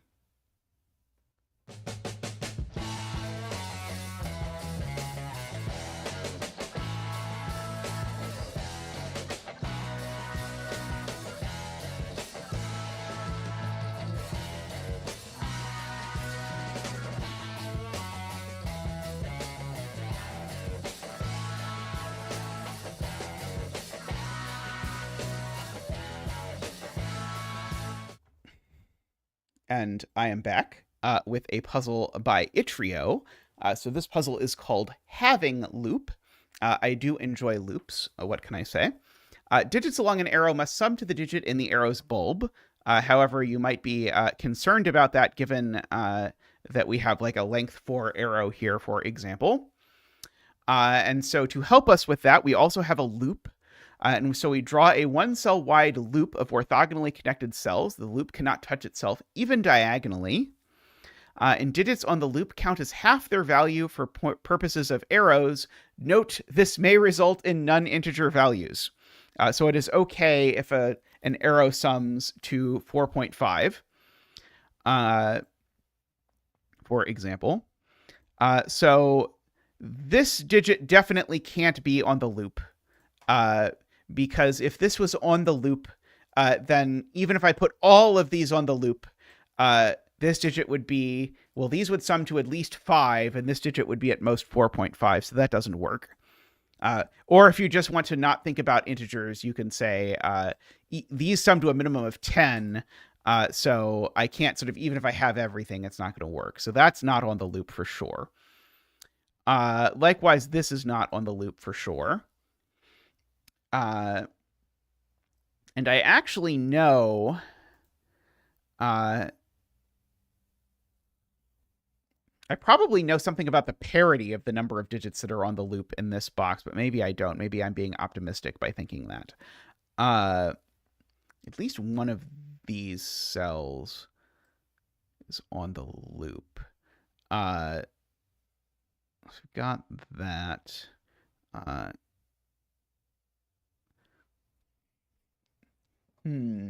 Yeah, if the loop doesn't go through these cells, it feels like it's going to be difficult to me, but it doesn't immediately feel impossible. Oh, right, the loop can't touch itself, so the loop just can't come up here. Right, okay, good point, Emma. Right, so the loop can't come there. Right, so now...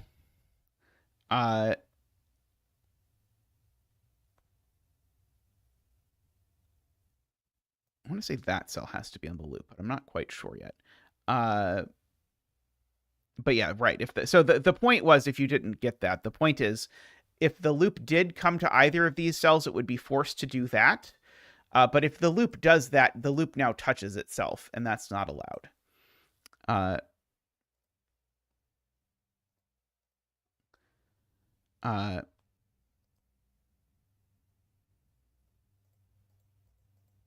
Oops. I then ungrade the cells, which was not helpful. So this cell can't possibly be gray, is Carl's point, because if this is gray, then the same logic would make both of these two gray, but now this loop has nothing on the arrow. So this cell's not gray. So this cell's definitely on the loop.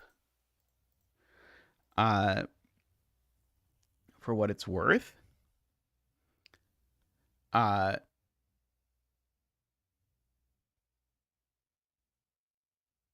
Now, I think this combination is assuredly broken, right? There's no way that works. But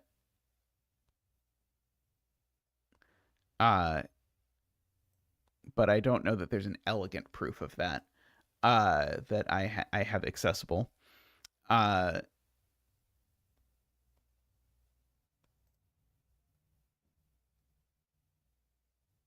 Okay, so What's the minimum digit that can go in this circle? I think it's still actually a 6. Yeah, I can put some green behind my loop. It'll probably make it easier. But these sum to at least 1, 2. Even if I have both of these at 3, 4 down to 3.5, that still means this circle is 7, 8, 9. Uh,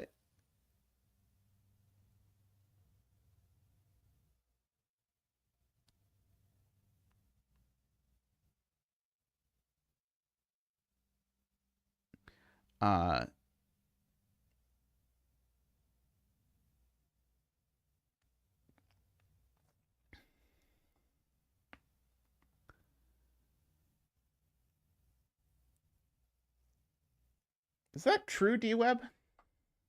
I don't think that's true. Because even and odd numbers exist. If we lived in a like all odd number world, I would believe that.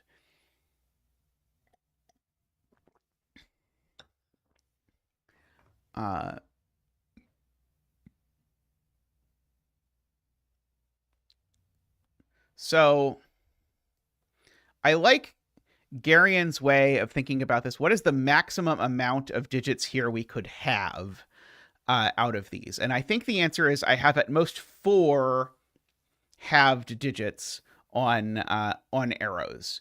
So if I actually think about what the minimum sum these 7 cells could be, it would be 1, 2, 3 plus half of 4, 5, 6, 7.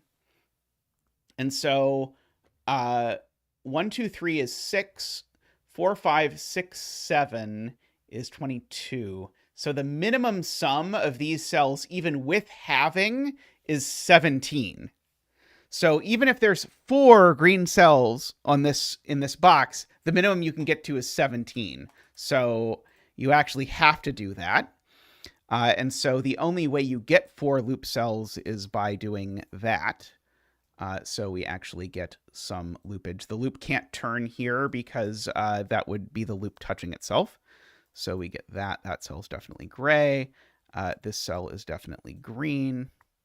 Can come over there. Okay. And so that further tells us that these are 1, 2, 3, and these are 4, 5, 6, 7. Oh, it could go the other way. So the math was all right, but in my I missed that it could also Z pentomino. So still true though. Those are 1, 2, 3. These are 4, 5, 6, 7. The loop still goes here.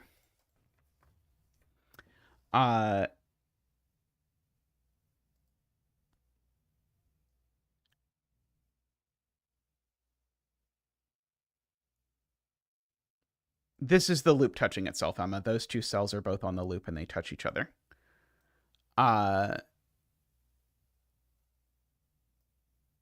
It is true, regardless of which way we do this, this always goes down. So this is always on the loop.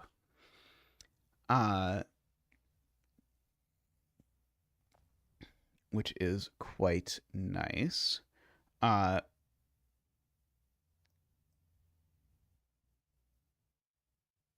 1, 2.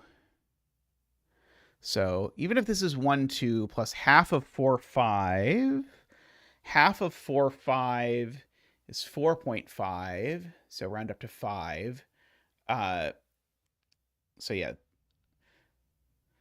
So does this have to have a 4 on it? Is that the point? If this is 5, 6, half of 5, 6 rounds up to 6. No, that still works.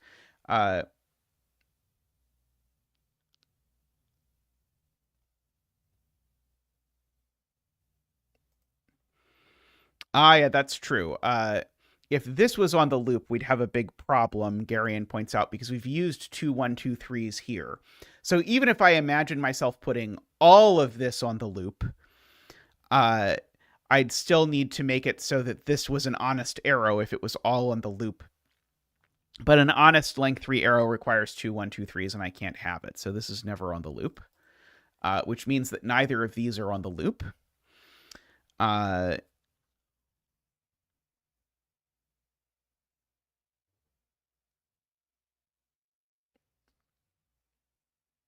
uh,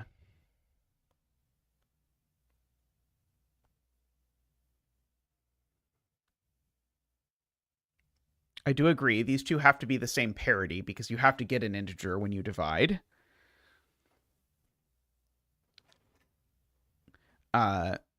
Right. And so now the point is, DWeb says it elegantly. Now we need loop on here because if we get no loop on the arrow, then I can't make it work because it still can't be an honest arrow. However, remember, I can't do this kind of thing. So actually the only way that I can make the loop go is to do that. And the loop can't even touch itself diagonally, so it actually has to continue down here. Those are gray. Oh, which means the circle is on the loop. That circle being on the loop is going to be a huge problem, isn't it? Yeah, that circle being on the loop is going to be a huge problem.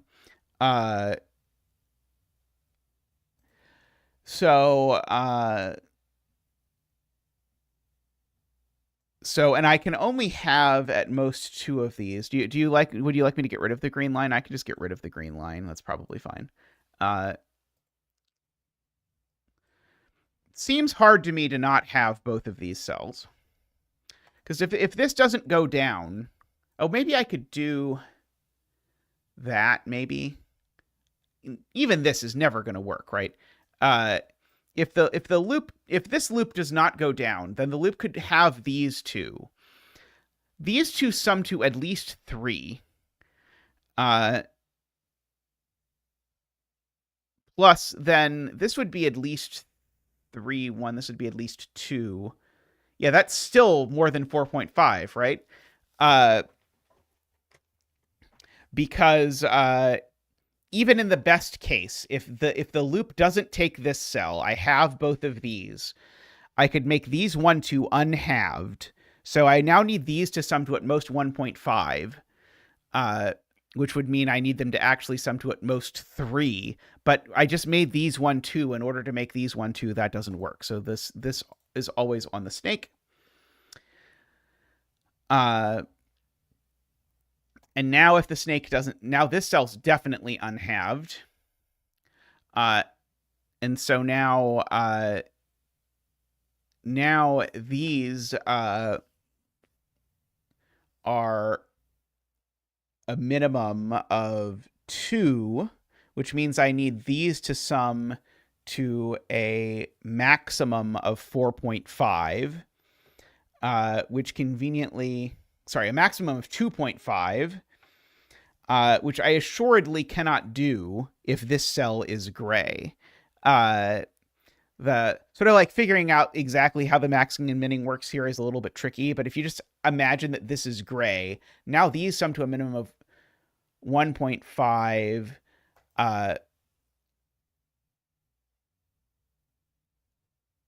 Wait, 1.5 plus 1 plus, yeah, that's a little bit tricky to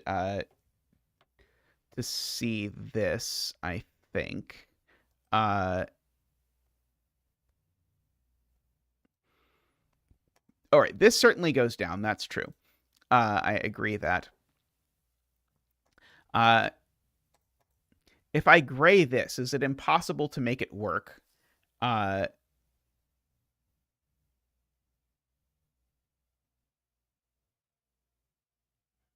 I don't know.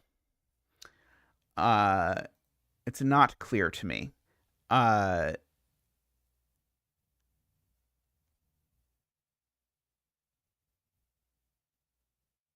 This gray is min 4. Ah, yes. Okay, right. So there we go. So that's the way to think about it. Is now if I do this, the minimum sum of the gray digits is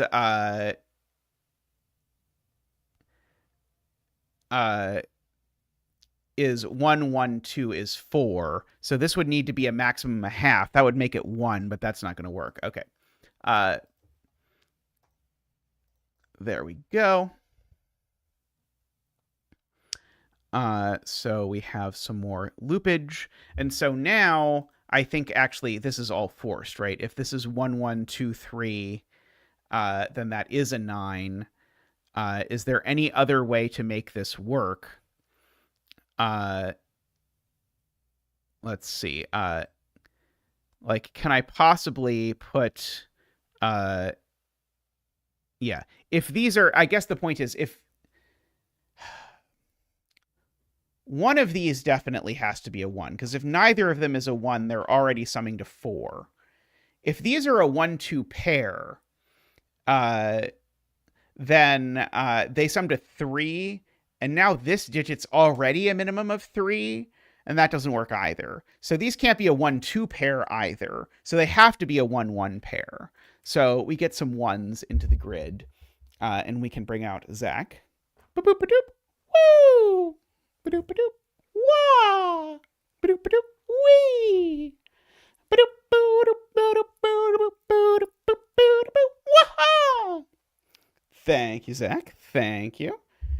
I have to say, I really liked the idea of this rule set, but in practice, the min-maxing is so messy that I'm not actually enjoying the min-maxing aspect of this. But anyway, that now does make this have to be a 9, which makes that have to be an 8, which makes that have to be a 9.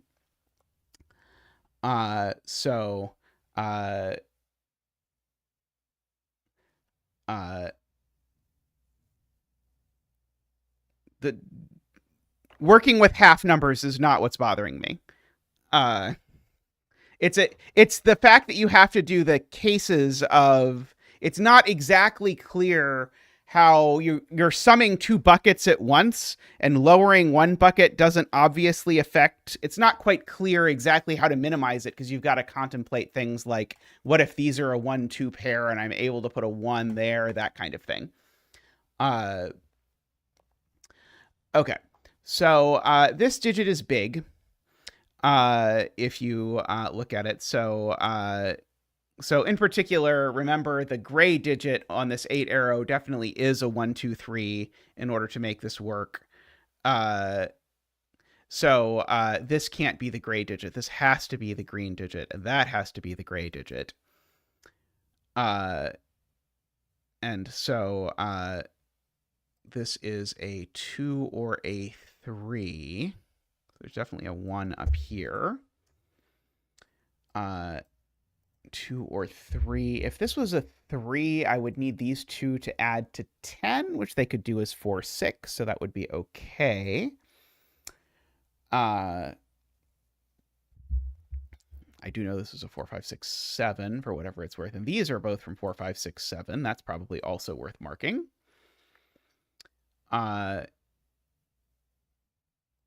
This being halved would be a disaster, right? Yeah, this being halved would be an immediate disaster.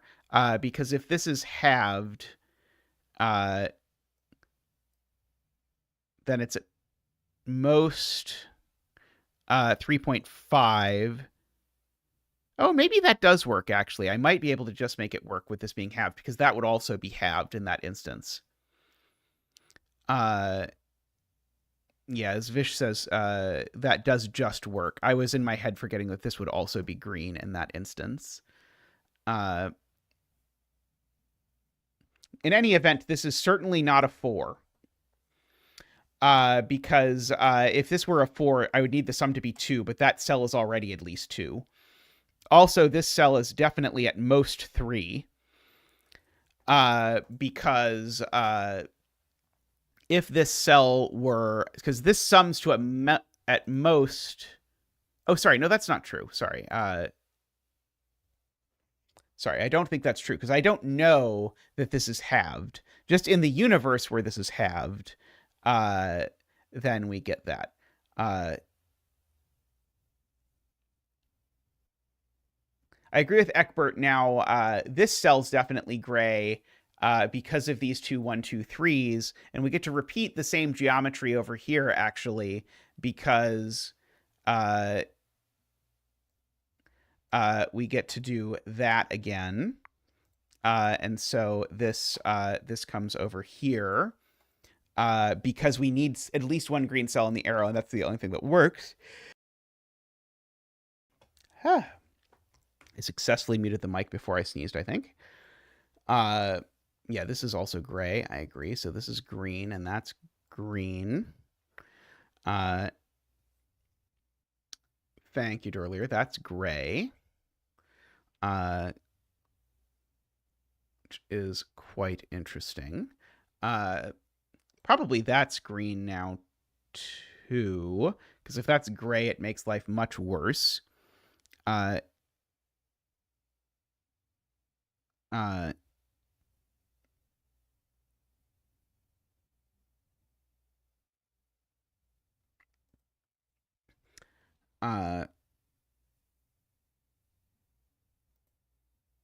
if that's gray, you make these minimum double 1, 2 plus 4 if you want to use Selena logic.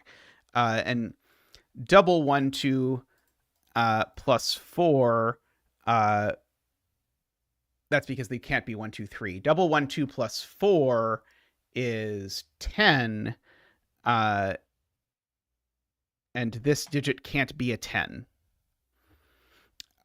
So because of this 1, 2, 3 pencil mark over here, this has to be green, is how my version of the math works out.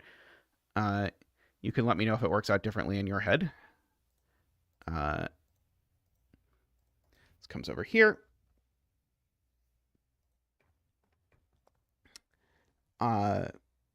So we've got that happening.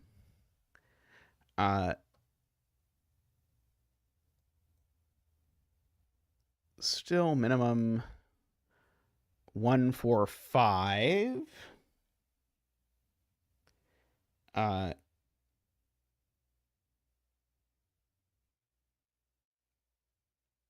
this is at least a 6, I guess. Oops. Or a rainbow.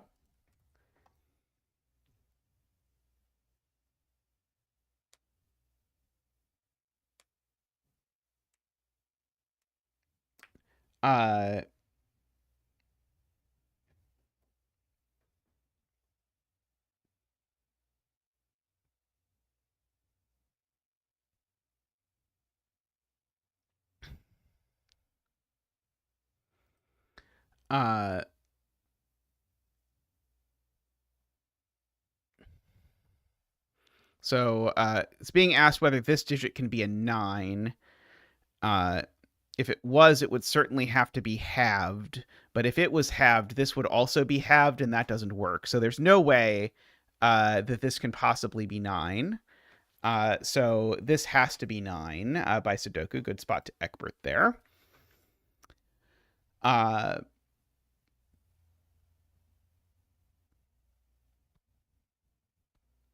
Okay, so I think the claim of chat is that if I do have the loop go like this, that it puts 3, 2, 3s into the box.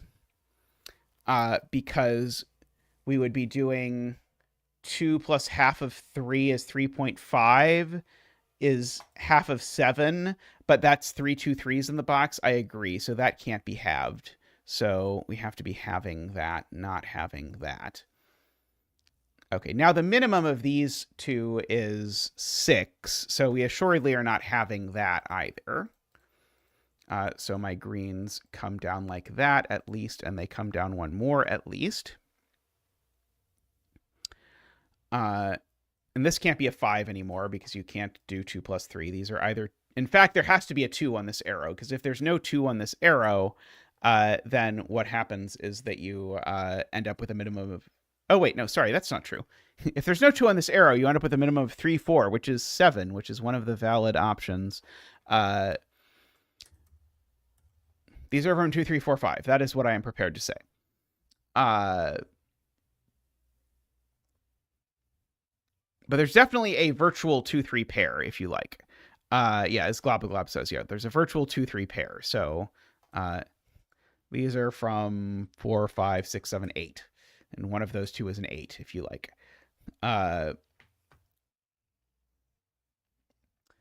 So one of these is an 8, but that matters even less. Okay, this is another weirdo arrow where we have halved most of the arrow, including the circle.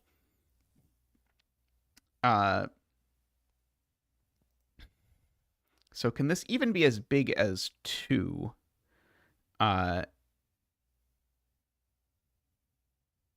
So double 2 plus 1, 4 is 9 if you use the Selena interpretation. Yeah, what if we don't use a 1 on here at all? Then we're minimum 2 plus half of 3, 4. 2 plus half of 3, 4 is what? 2 plus half of 3, 4 would be 5.5, so I would need to be putting an 11 in this cell. That doesn't work. So I definitely need a 1 in here, so that's not a 1, and that is.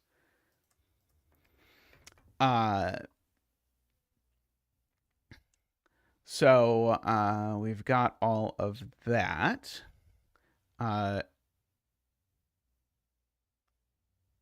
Yeah, virtual 6-7 pair, right? Because these are, remember, these two are the same parity. And so one of them is 6 or 7. So this can't be 6 or 7. It is 4 or 5. That is a smart spot from Kurabon. And now this arrow also has a 4-5 on it. So now we have a virtual 4-5 pair in this box. So now we get that.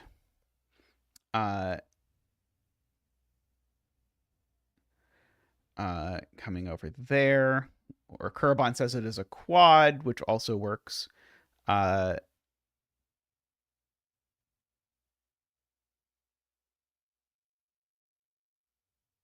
Right. These two are the same parity. And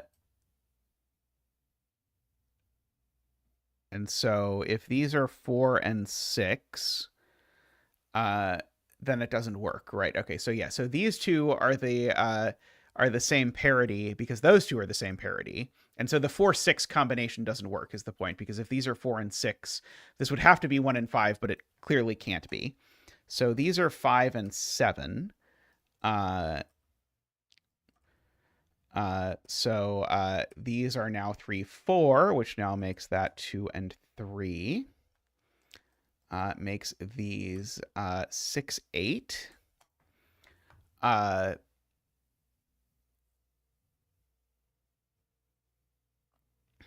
So now this row is interesting because now I need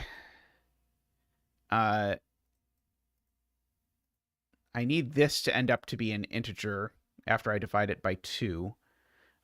So I need an even number of odd digits on here. What is that number of odd digits going to be? There's always going to be an even number of odd digits because there's going to be, because one of these is 3 and the other one is even, just by Sudoku. So this is going to be 1 even, which is going to be a 2 or a 4, together with a 5 and a 7, and the 5 and the 7 are definitely here. 5 plus 7, aha, but 5 plus 7 is already more than 6 when you have it, so that doesn't work. So that has to be an 8 and a 6, and 8 is 5 plus 7 plus half of 2. Wow, the math there surprised me. I didn't think that was going to be resolved, but it was, at least in my head. 3, 2, 4. Oh, also this arrow was just resolved. I should have just resolved this arrow. That would have made this way, way, way easier than the way that I did it, but whatever you like. But we definitely did that in the more complicated way than was strictly necessary. So those are 2, 6, 8 anyway. Okay, so now this arrow's minimum is 2, 4, 5. Sorry. And it can't be 2, 4, 5 or 2, 4, 6, because 2, 4, 5, the problem is that 245 adds to a half integer. 246, the problem is that it uses the 6 there. So I think the minimum is actually 248. And 248 would mean this has to be at least a 7. If I don't use the 4, then my minimum would be 257. 257. Oh, 257 would also work out to be a minimum of 7. So 248 and 257 both work out.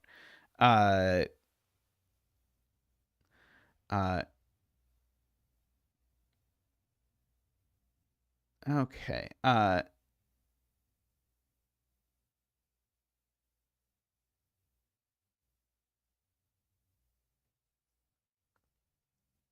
Oh, 257 repeats the 7. That's true. That exact combination does not work.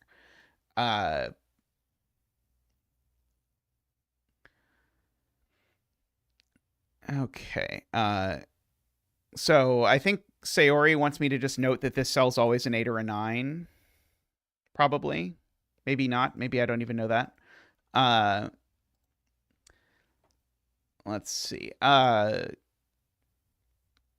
These are certainly not an 8-9 pair. But I don't actually know something about the about what's going on over here.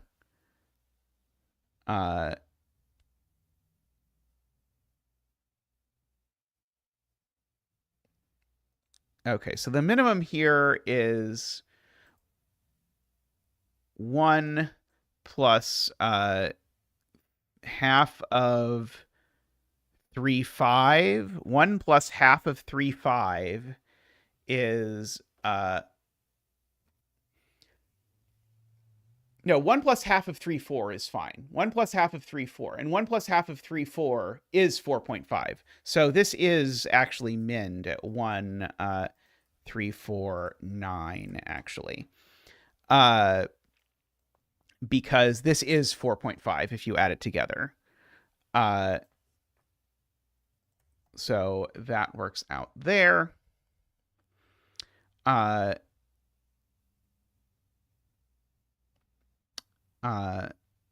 This math is right?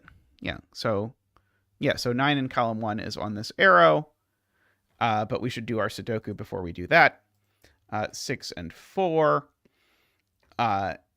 So there is a 9 here.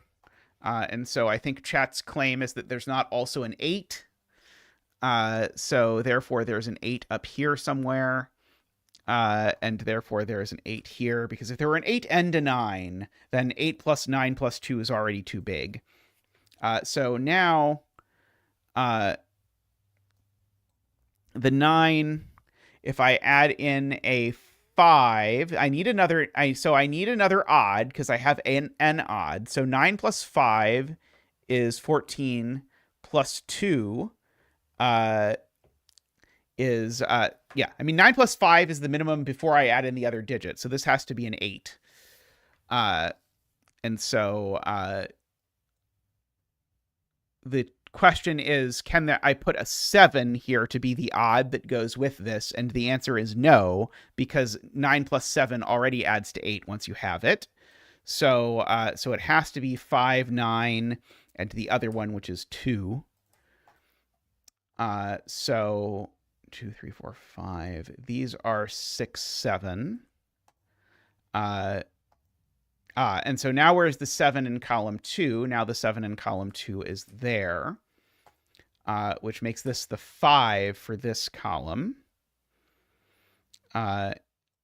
which makes these a whole bunch of digits, except this one is not 2. These are not 6 or 7. There's definitely a 1 and a 2 there. All of that works out. Okay.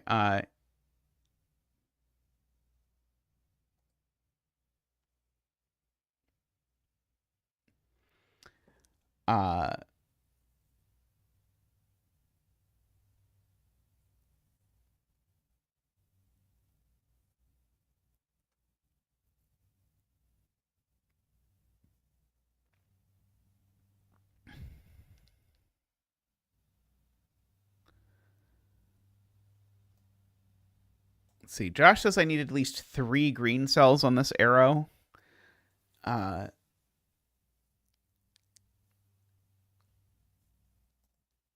sounds quite painful.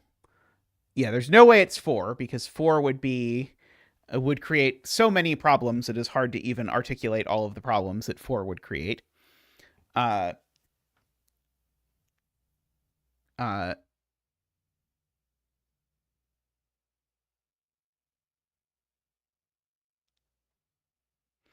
so is it easy to see this number that it needs to take 3?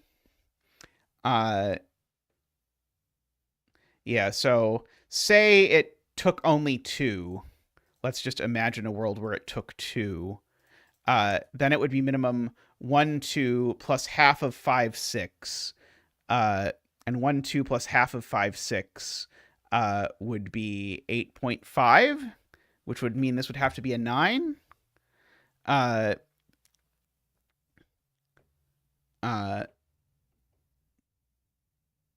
that sounds okay. 1, 2 plus half of 5, 6 is the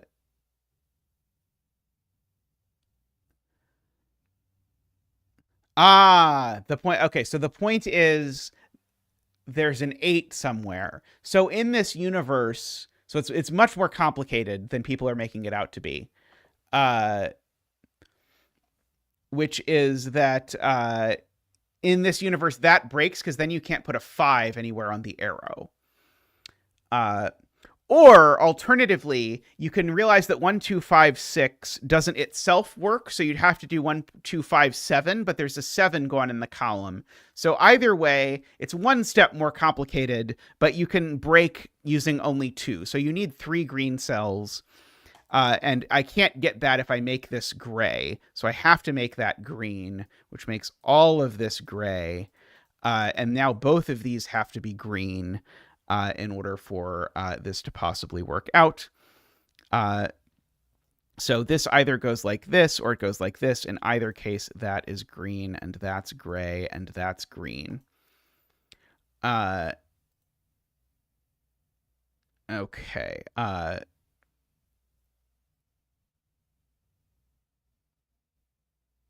yeah, this is certainly gray.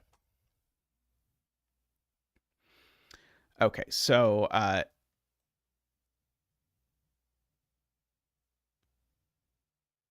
so these 2 digits sum to at most 4 because that's green. So these are from 1, 2, 3 and definitely involve a 1 for whatever it is worth.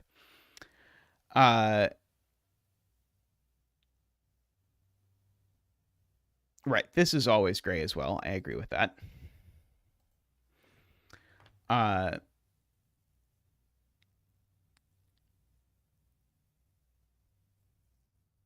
Okay, and the minimum sum here is 3, so this needs to be at least 6, and it can't be 6, so this is actually 7, 8, or 9. Oh, it can't even be 9, so this is 7 or 8. Oh, but this digit's even, right? Oh, no, sorry, that's not true. No, this digit is even, right? If this digit's odd, that's not going to work, because if this digit is odd, this is a half number, and I'm adding 2 integers to get a half integer. That's an 8. But if that's an 8, then these are 1 and 3.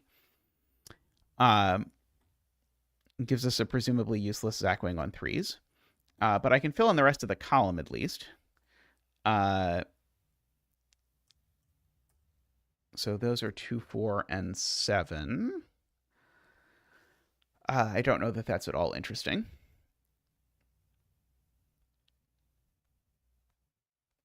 It does at least eliminate 3 from these 2 cells because the 2 3s that are in row 6 and 7 are there. So those aren't 3. I can at least fill that in.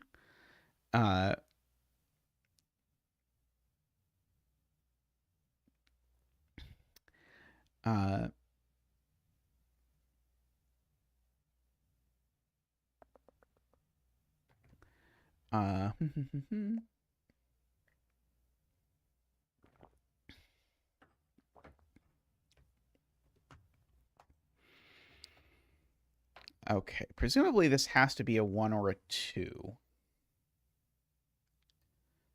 Can this even get away with being bigger than 1, actually? So, like, if this is a 2, then I could make these 1, 5, 6. And yeah, that's fine. Okay, so but if this is not a 1 or a 2, then it's a minimum of 5, which is assuredly too much, because then these would be at most 1, 2, 6, which is more than 9. So this is a 1 or a 2.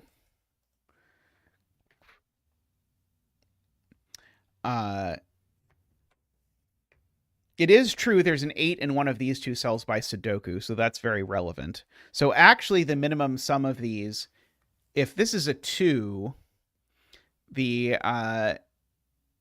minimum point is that these sum to a minimum of 8, 1, 5? 8, 1, 5, that would be 7 plus 2, that's still 9, that's fine. So this can be 1 or 2, I think. However,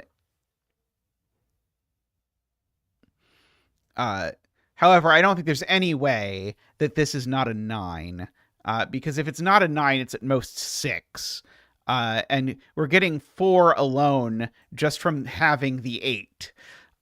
So there's no way the circle is not 9, because you're getting 4 plus 1 is 5 at minimum, plus half of the sum of those other two, which is not 1. So this is always a 9. Oh, and there's a quad in row 6. How about that?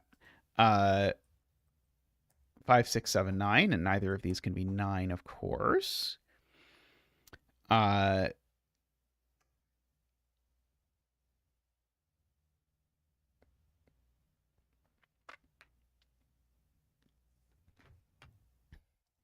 Okay.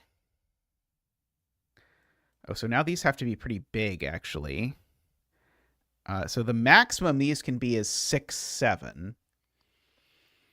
Well, I guess one of these two is bigger than this number, and one of these two is smaller than this number. So this can certainly never be 7, because the average of these two is this one. And I can't get an average there. So, and so if this is a 6, then these are 5 and 7. If this is a 5, then these could be 6 and 4 or 7 and 3. And both of those seem to work. 9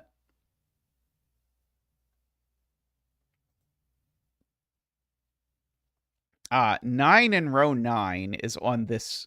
Oh, no, sorry. 9 in row 9 doesn't have to be on this arrow. It could be on that arrow instead.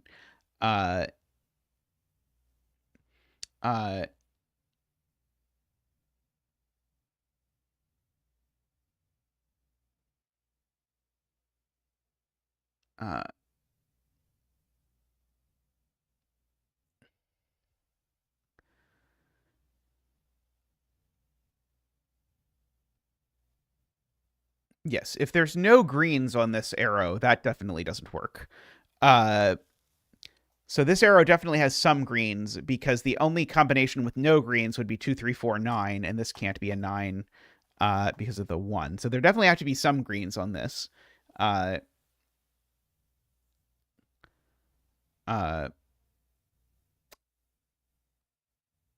so if the green comes here, that's what does it. If the green comes here now, that forces me to take no cells on the arrow. So Sayori's point is that cell's definitely green, so that cell's gray. So that cell's certainly gray. And now I'm definitely running into issues if I try and make this gray, because the minimum sum of these two is at least 4. So I now can't make this green, right? Because this cell is at least a 3. This cell is at least a 1. So those are a minimum sum of 4. If I try and make this green, at absolute most, I make it a 9, and that's already too much. So this is gray, and this is green. Right, and now we can just gray all of that if we want. And so this number is a 6 only. So this is a 6, and these are a 1, 2, 3. So that's the 3, the 2, and the 1. So that's the 1 and the 3. That's the 4 and the 3. These are all not 4. So these are all not 3. That's not a 6. That's not a 2. It's not a 2 either. Those are a 4, 7 pair. So this is a 5 or a 9, and it's not a 9. So it's a 5, and that's a 9. I do really like this turning out to be a 6, 1, 2, 3 arrow. That's a very cute sort of resolution to the puzzle.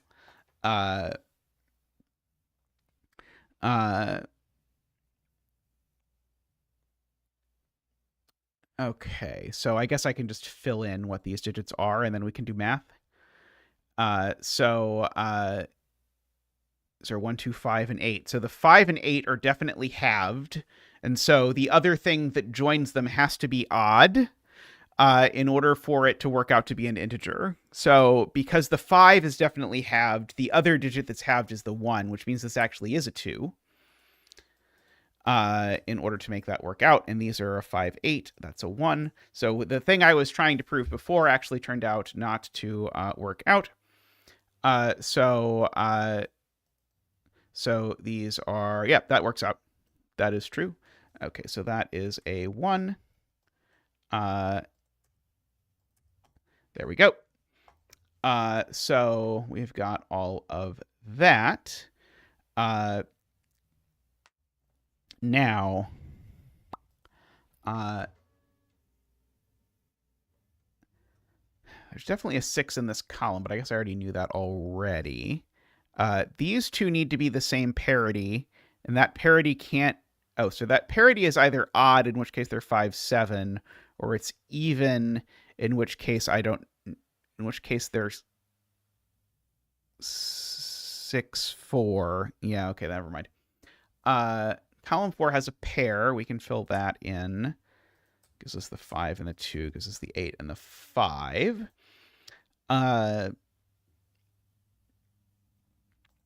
Okay, but I think this works both ways as far as I am currently able to visualize it, at least. We can fill in a bunch more digits and see if anything else comes out. I know one of these is a 9, of course. Let's see.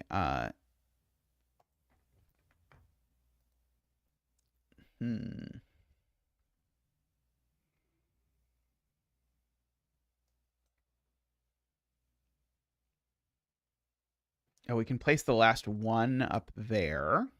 Good. Oh,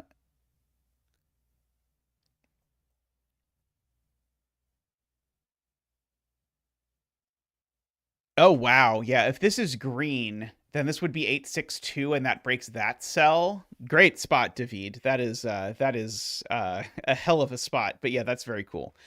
Just by looking at this, the only way it would work, because 1 is gone, is 862, which breaks that cell. So that's not green. So therefore, that's green.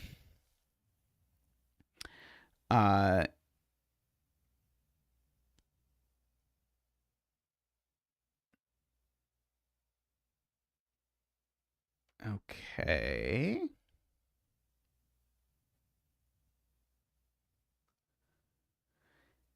Yeah, so the minimum in this column is 3, 4, 5. 3, 4, 5 divided by 2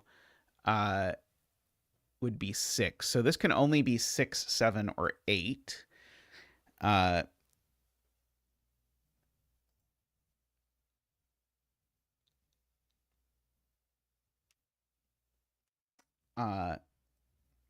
If this is gray, it's at least 3. Plus a minimum of 5. That would just work. If this is... oh, no, it doesn't because of that 6, 8. Is that the point? So if this is gray 3 plus 4, 6 would be 8, and that breaks that cell again. So this can't be gray. It has to be green, which makes that gray, I believe. Which does make this... Uh-oh. Oh, no, sorry. That does work. Okay, sorry. Means this digit has to be even. It can be 2 or 4. 6 is already too big. And so, of course, this digit has to be bigger than that one. So it's not 4 or 6, it's 7 or 8.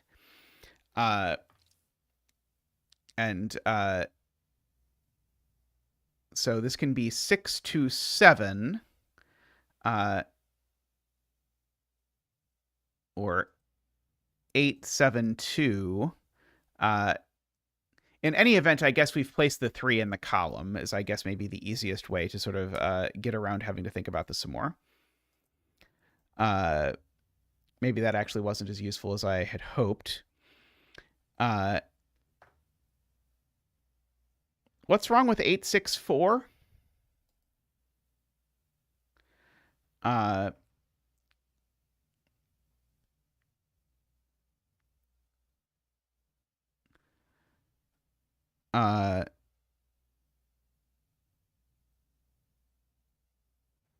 3 in box 6 is now placed there. Or 3 in column 8, if you prefer. Makes that a 2 and a 3. Makes that a 2 and a 3, which makes that a 4. Makes that a 7, 6, 8. 2.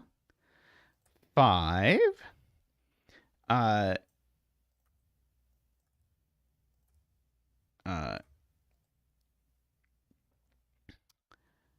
Not a 2. Let's see, I probably should go ahead and pepper these with pencil marks. So remember, one of these digits has to be less than 5. The only option is 4 and 6. So that's 7, 7 and 6, 5 and 8, 6 and 8, 4 and 5, 2, 4, 7. No 7 there, no 6 there. I need these two to sum to 13. So 9 and 4 works, and 9 and 4 is the only way to do it. So that is a 7, a 7, a 9, a 7, a 6, a 9, a 6, and a 4. And there we go. Very cute idea for a rule set.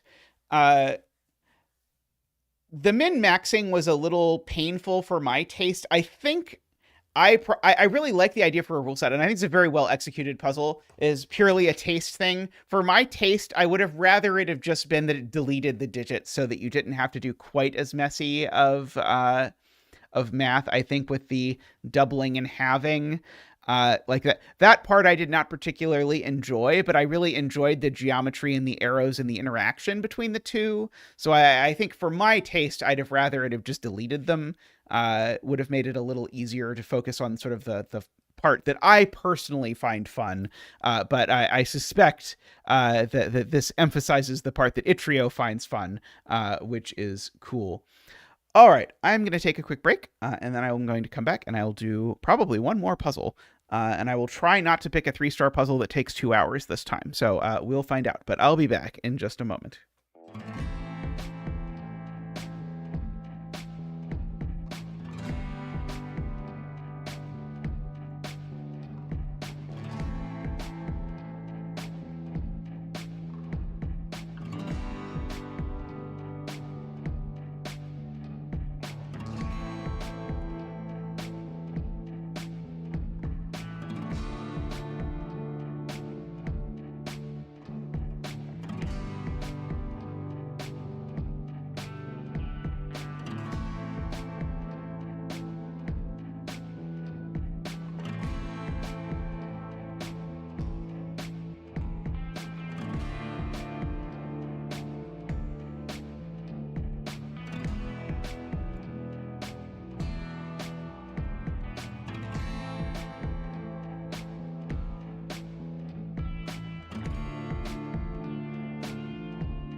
All right, welcome back. We are back with another Glipperal puzzle. Uh, Glipperal is a setter where, as you have seen if you watched my go through the Bitty Bytes thing, uh, Glipperal puzzles are either like very much in my wheelhouse or the exact opposite. There tends to not be a whole lot of in between. Uh, but I have found a trusted confidant who will tell me which Glipperal puzzles I will like and which Glipperal puzzles I will not like. So I'm going to be doing more Glipperal puzzles for a bit, as I sort of catch up on some of the ones that I will like. So here we have a fake Kropke negative constraint puzzle, because every pair of adjacent digits sum to A, B, or C are marked with a white, gray, or black dot, respectively. Uh, I suppose it's very, very important that we know which is A, which is B, and which is C. A, B, and C are different and must be determined by the solver. So whatever black is, it means that there are three ways to make the sum. So that gives you at least somewhat of a bound. Because how many ways are there, or how many things are there with three ways to make the sum? There are, let's see, starting at 7 and ending at 13. So yeah, so we're between 7 and 13 for black dot and white dot. And so we have that. Now, is there anything interesting to be said about the relationship between the parity of white dot and black dot? Hey, Glipperal, how are you doing? Uh, Now you have to balance this. I have been told I have a thing for timing that is not always the best. Uh, I suspect there's a parity thing. That is how far I am willing to go. Is that so? I guess I can definitely do a mod 3. Okay, I guess like I can do a mod 3 thing to say that these three are 0 mod 3, and also these three are 0 mod 3. So these two are the same mod 3. Is that I don't know if that's useful, but it's true. We can start a mod 3 coloring. Uh, uh, that you had some of my favorite Bitty Bytes puzzles this season, Glipperal. I don't know if you saw any of those, but particularly the Philomeno one, I think, was one of my favorites, if I recall correctly. Uh, uh, okay. Well, he had my least favorite, but I can't imagine that anyone set that puzzle without any desire other than the desire that it be everyone's least favorite. I could be wrong, but I suspect that there is a little bit of a competition going on amongst some of the setters to, among other things, have the least favorite puzzle out of the pack. Because I think each person had one puzzle that I felt was probably aspiring for that. But maybe tastes differ. But I mean, I think that's the fun thing about Bitty Bytes is that there's such a wide range, and because it's a 4x4, you just can't be like that upset with how much you dislike one of the puzzles, because it can't go on for very long. And as Clover told me with the first Bitty Bytes, at absolute worst, just enter a digit and see if it works. Uh, so let's see. Okay, so that's an interesting point. Is the two column 1 dot? The question is it possible that they're different uh in here? Uh uh uh I think I did Bitty Bytes 2 on stream, and I don't. I mean, I'm sure there were some that didn't like, but I remember like there being one 4x4 thermo in Bitty Bytes 1 that I was like, I just don't see any way to do this without bifurcating. That's the one that stands out in my mind. I don't think for any reason other than that it was the first one that I talked to you about like what the intention was, and was where I sort of got the sense of where I got the sense of what I should expect out of them. Let's see. Jaleb says black plus white is odd.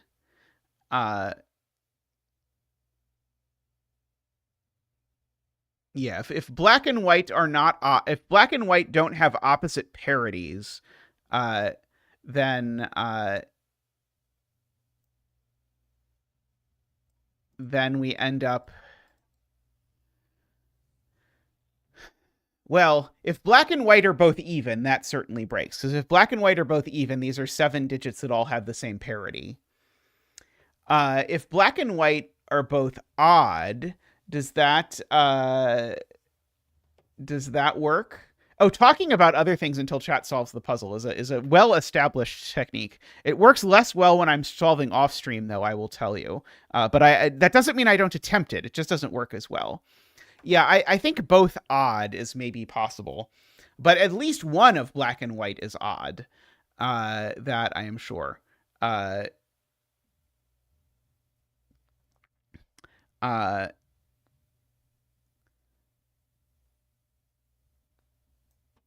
uh, oh, right. Okay, so here's the way to see it. Uh,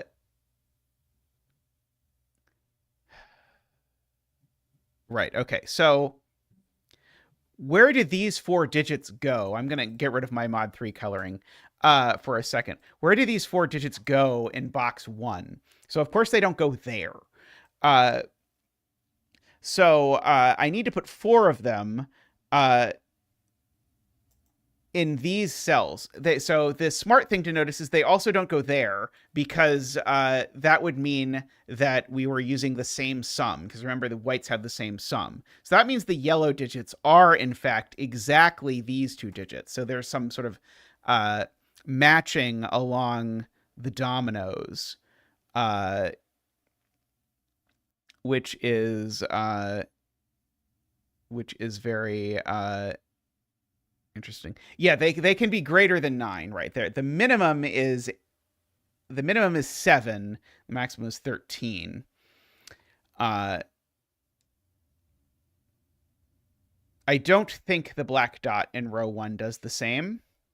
I could be wrong, but I think the black dot in row 1 could go there. It's not symmetrical. If there's 3 ways to make the black dot, oh, no, the black dot can't go there because there's a negative constraint.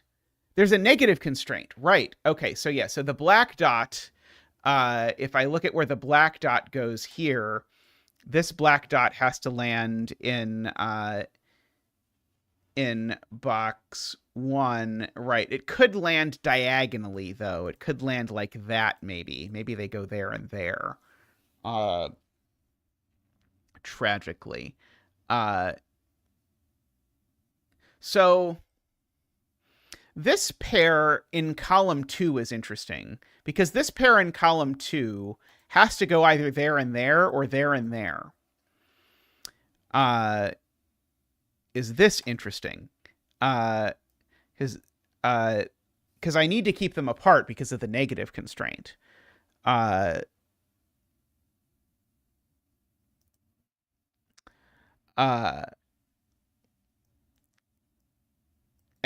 that would be really interesting with these white dots, if that were the case.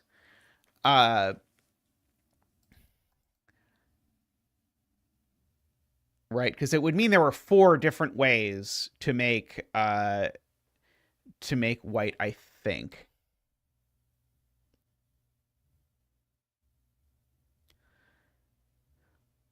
Why can't 9 be part of one of these sums?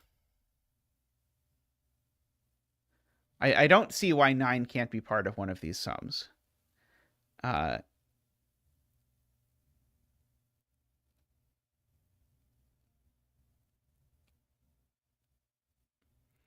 Yeah, I agree 9 is not yellow.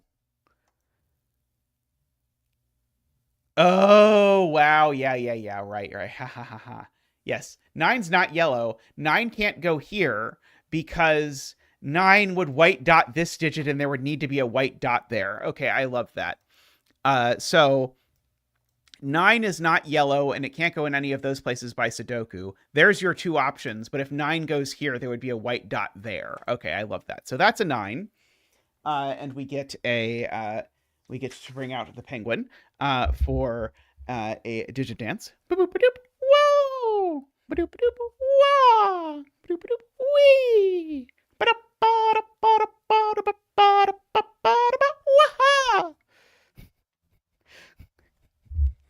Do you say that's cute because that's not at all how you intended the puzzle to be solved, Gliproll? Uh, okay, so there we go. So yeah, so that does reduce the max sum a good bit.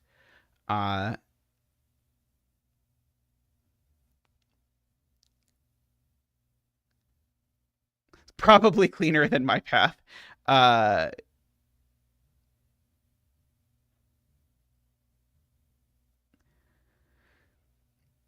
Okay.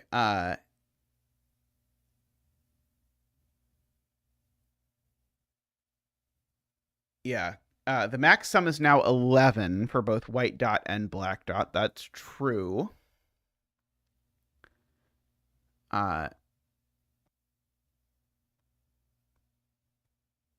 Yeah, 7, 8, 9, and 10 are left.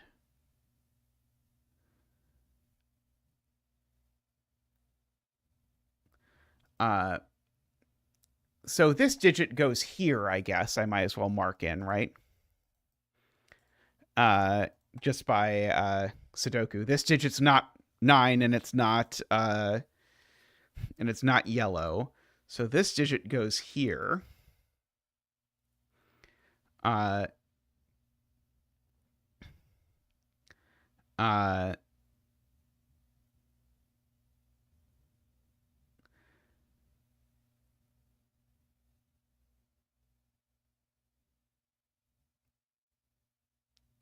Yeah, I don't know if I want to actually green both of these. I kind of want to green both of these and then catch up this cell just to keep track of it as I contemplate the nature and purpose of the universe. Uh,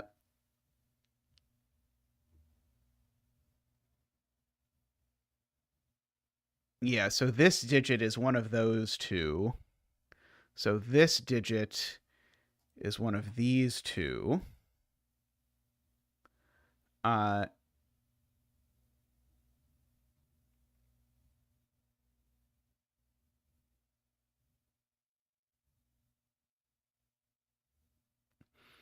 uh,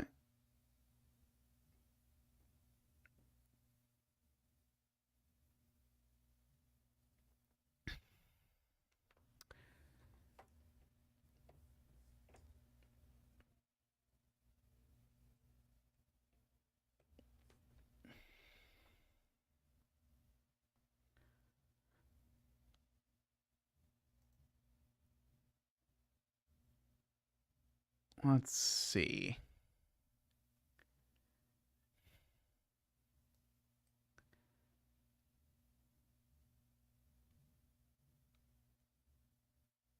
Yeah, there's still this annoying diagonal possibility for where this black dot goes over here. Uh,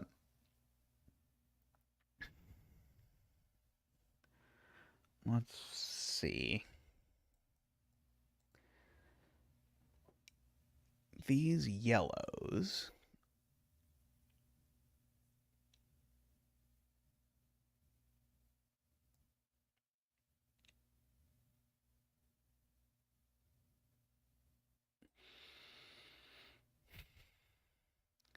If this yellow domino is the same as this yellow domino, that yellow domino can't appear in either of these places.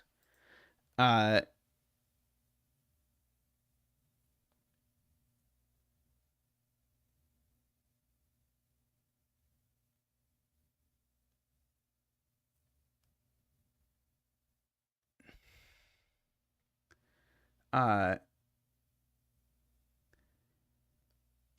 So yeah, I kind of want to try subcoloring these. But I'm not quite sure how to make it work yet. But I'm intrigued by what happens in terms of this. Okay. So if neither of these yellows is that yellow, then these are all yellow, but there's no dots, which would make it that yellow. They'd be sort of diagonally, but I think that's all okay, as best I can determine it.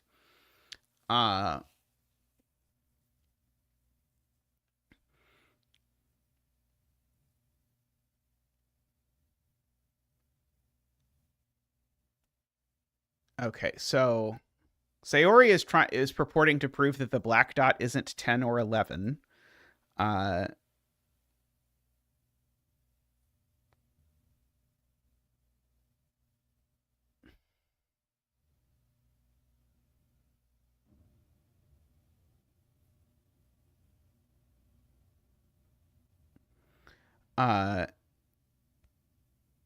Otherwise, where would they go in row 4?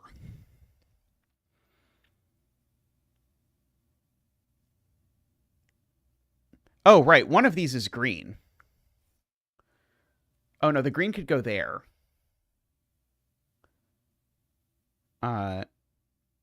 Oh, but the greens can't go here and here, right? Because that cell's not green. So these can't both be yellow. Uh, so because of green in box 4, right? If these were both yellow,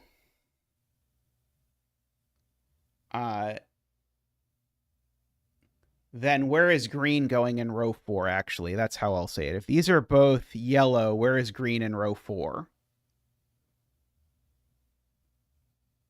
Oh, I guess I could have one there and one over here, maybe. It certainly rules out the case that these three yellows, or that these three are different, though. If these three are different, that doesn't work. Uh, uh,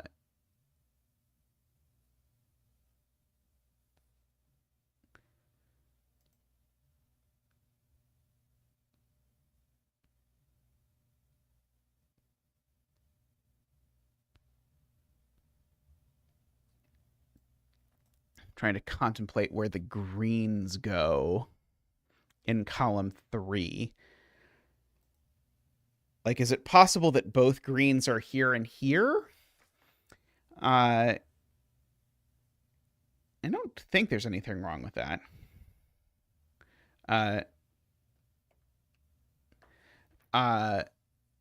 mean, am I getting literally anything out of saying things like black dot isn't 11? It doesn't feel like black dot isn't 11 is a deduction that's going to get me anywhere. If it gets me somewhere, by all means, let me know. But determining what the sums are doesn't seem related to the purpose of the puzzle at the moment. Let's see.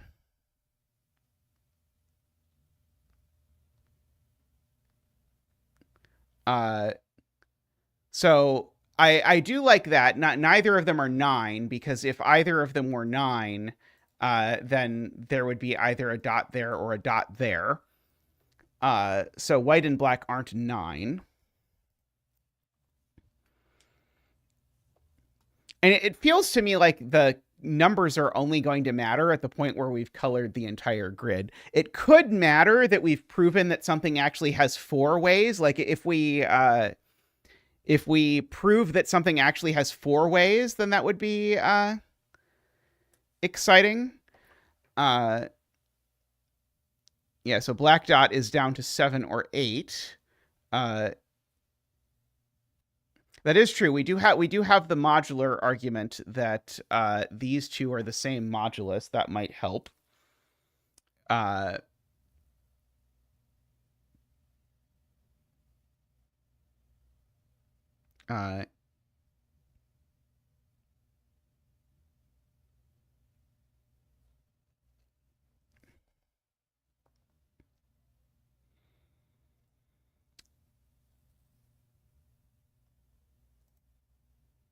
let's see.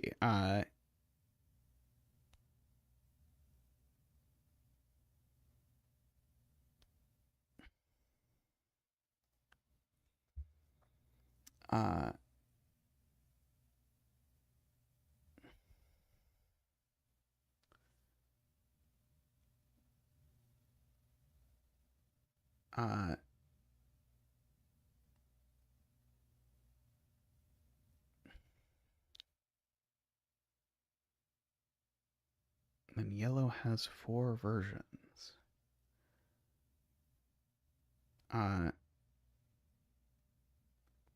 Right. If both of these are yellow, then black has 4 versions. I agree with that. And 9, 10, and 11 are the ones with 4 versions. So if both of these are yellow, then black has 4 versions, because all the blacks that are here involve a yellow digit. I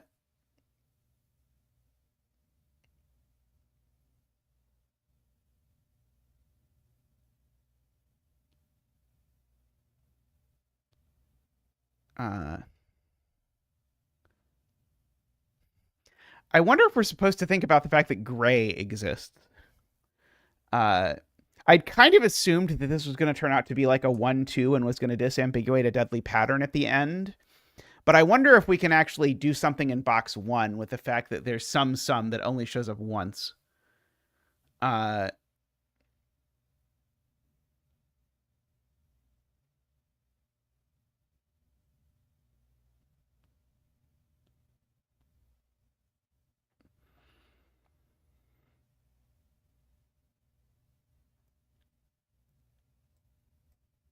Okay, so imagine there is a 4th version of black. This is Emma's point. Where does it go in box 1? Sorry. Imagine this is a 4th version of black. If this is a 4th version of black, where does it go in box 1? None of those places. And it doesn't involve a 9, so it would go here, but there's no dot there, so that does not work. So there maybe is a 4th version of black, but it's not this. So that means that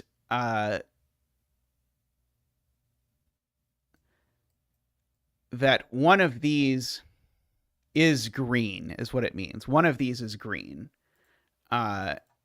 Because we said if both of these were yellow. Actually, sorry, it doesn't mean one of those is green. It means that they're not both yellow. One of these is not yellow. That's what I'm willing to say. Is it possible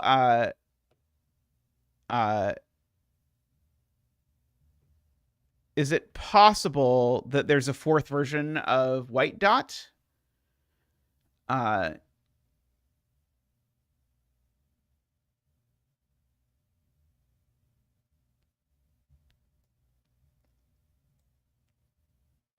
Okay. There just is no 4th version of black dot at all. That's a worthwhile thing to note. If there were a 4th version of black dot, it would have to go here, and that would break because then it would be 9 plus this, but then that would have a black dot. So there is no 4th version of black dot, we can at least say. I don't think the same quite works for white dot. I think white dot could have a 4th version. It would involve a 9.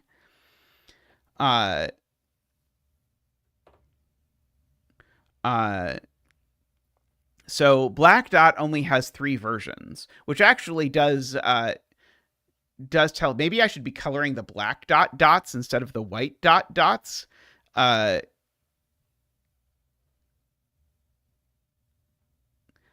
So there could be, right, okay, there could be a 4th version of white dot, but it would use a 9 because the 4th version of white dot would be that. So it's not usable here.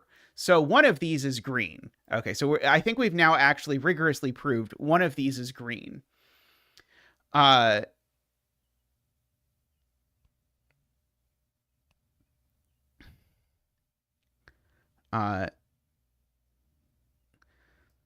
So there's a green circle in one of these two.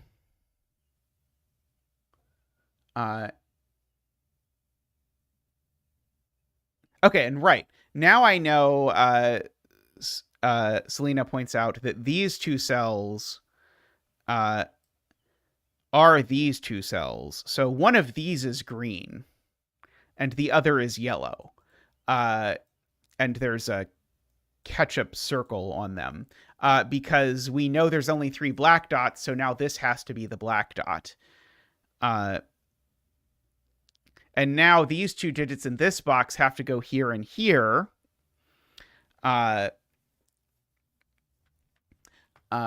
going to need a sort of subcoloring here. Okay, I'm going to make these purple also, just so I can say, okay, so these 2 are purple, and then these 2 are now purple. Yeah, this is going to turn into a notational disaster, but that's okay. Uh, uh, so got all of that.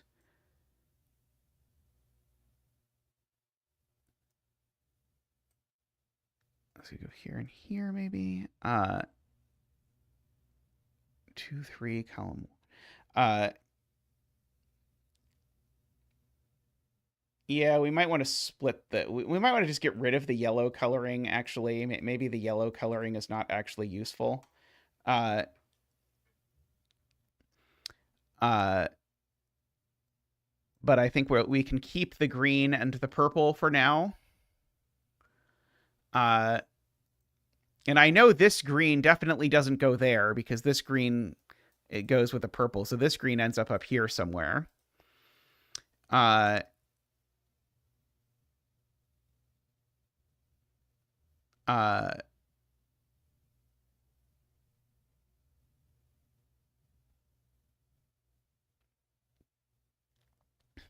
Let's see.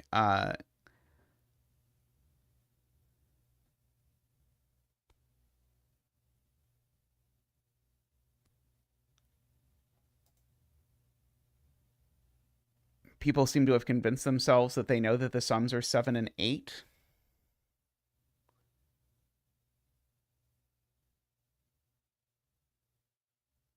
That is true. One of these is purple and one of these is purple. That's worth noting.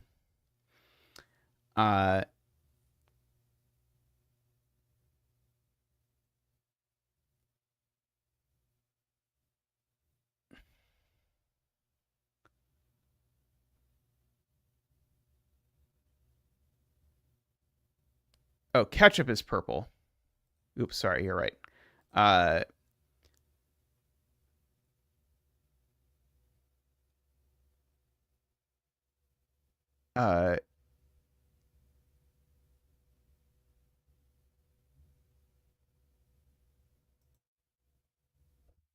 But this purple goes in.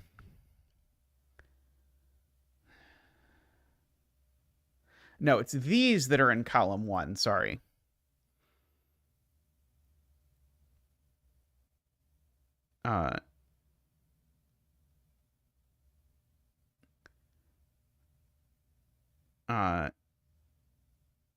Yeah, it's one of these 2 is that one. I guess I can also flash this with the purple just so that we can keep track of it.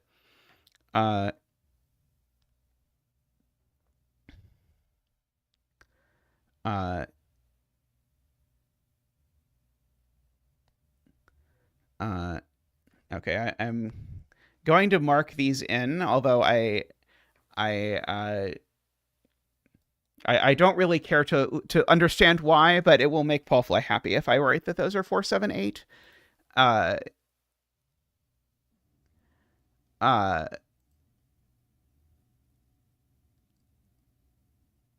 Let's see.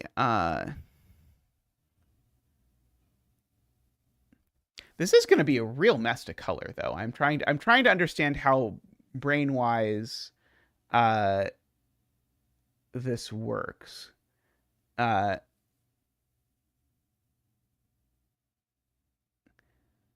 Okay, if we just use the fact that these are a 7-8 pair, then we get that this digit is an 8.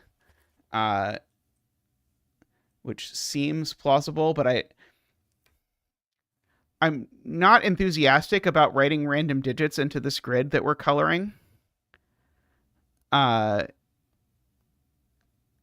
guess the problem is if they're 7, 8, then 8s can go anywhere too.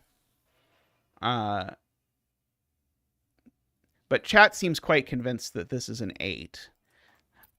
I suspect that what the sums are is going to become very apparent once we get more coloring done. But it's not clear to me how having numbers is going to help with the coloring.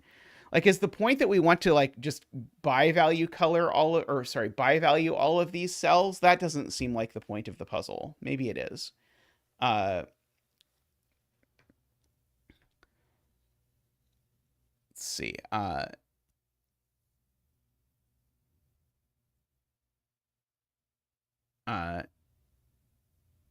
Selena thinks the point is to by-value everything.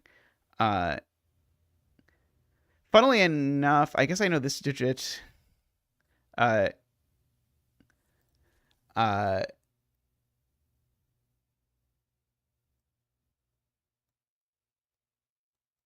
I ask where this digit goes in this box, it certainly doesn't go in any of those spots or that spot or that spot. So like this digit goes in column 5 of this, I could say.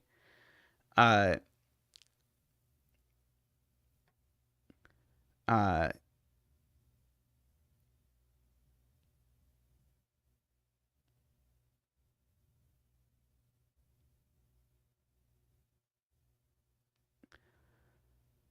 uh, Funnily enough, I know that this is a 1, 4, or 7 from our earlier argument that these two are the same mod 3. I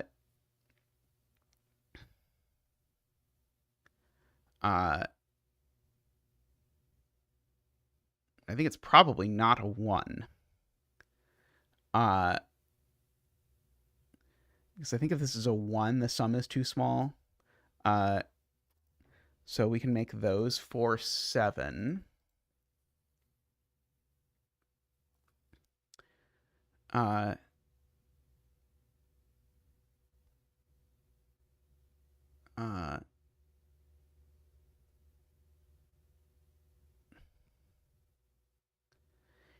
Yeah, so the 1 will be in 2 different sums. I guess that's a good way to think about it.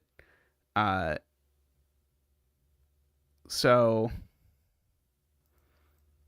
whichever one of these is a 4 is going with the 7 sum. So one of these two is a 3 if you want. And so then whichever of these is with a 7 is going with that. So these are a 1, 3. Oops.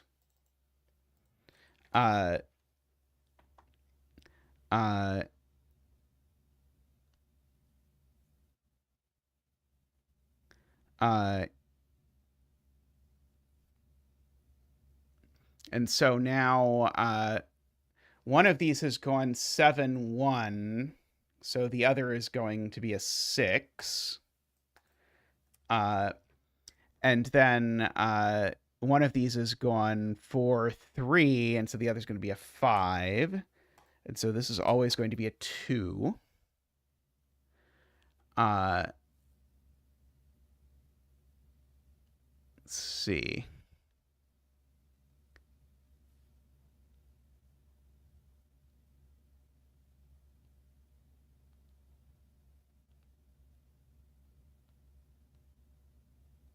Okay.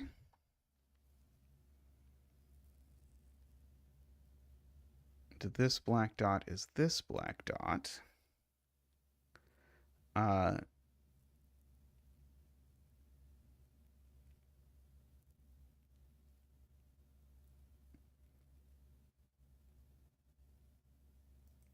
Right. So this 5, 6 actually goes there. So this is red circle. Agree with that.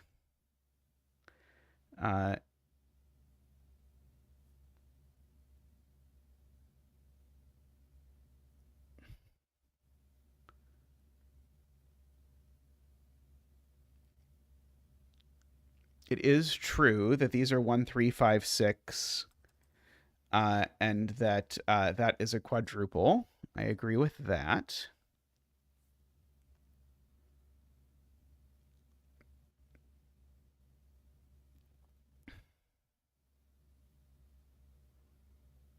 Yeah, this in box 2 can only go in one of these two places. I had noted that before. 2 in box 2. It's in column 5.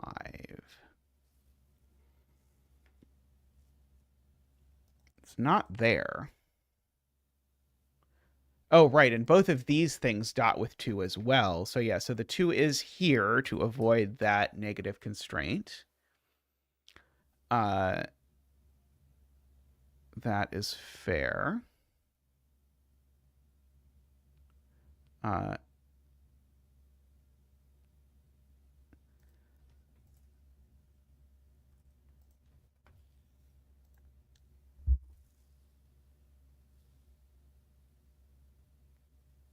A56 here.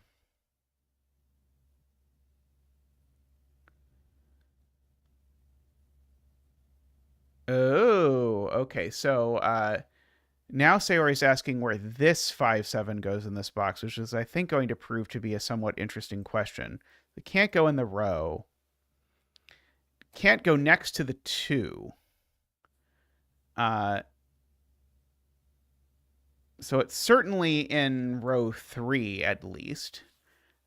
Maybe it's not quite as restricted as I had feared. Oh, actually, but in any case, that's not the 2, I think, is Sayori's point. So if I just briefly make this orange, orange can't go there, of course. Orange can't go here because it would remove 2 from all the options in the box. So it's in one of these 3, and all of those remove 2 from that cell. So that's a 2.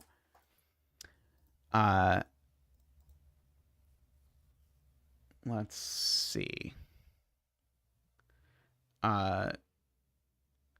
Agree on that. Okay.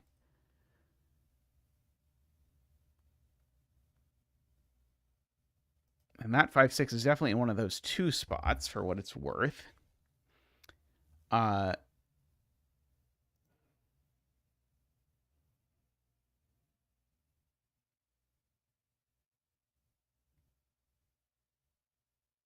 Laura says these are 8 and 9 by Sudoku?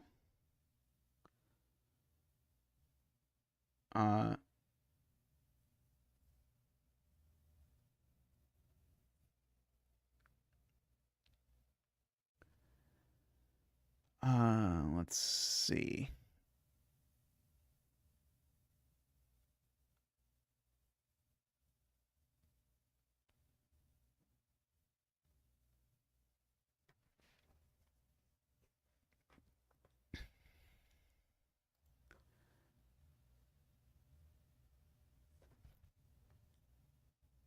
Okay, this green 4-7.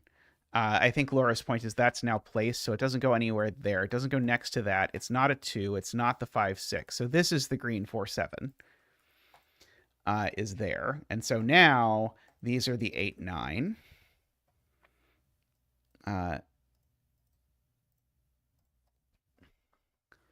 I think we can make the 8-9s black just so that we don't think about them.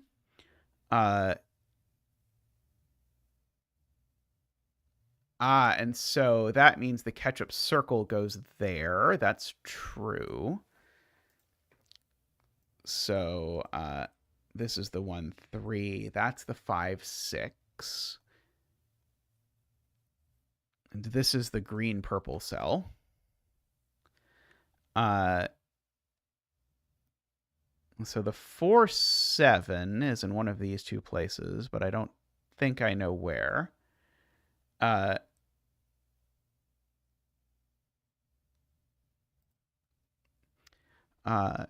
Yeah, the black does sort of render these invisible, but we don't have to worry about the negative constraint on the 8-9s until at least until we get to the gray dot.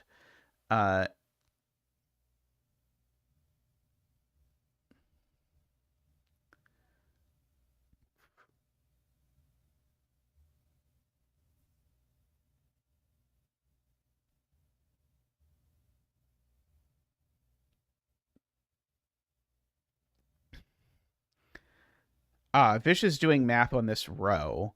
So these are either 7, 7, 8, which is 22, plus 9 is 31. So these either add to 14, or 8, 8, 7 would be 16, 23, 32 would be 13. So these add to 13 or 14. So at least they're at least 4. Sorry, there's not a 9 in them, so they're at least 5. So these are from 5, 6, 7, 8 for sure. And this one's not 5, 6, of course, because there's a 5, 6 there. So this one is not 7, 8. So this is a 5, 6. And so the... oh, I don't actually know which 5, 6 this is, do I?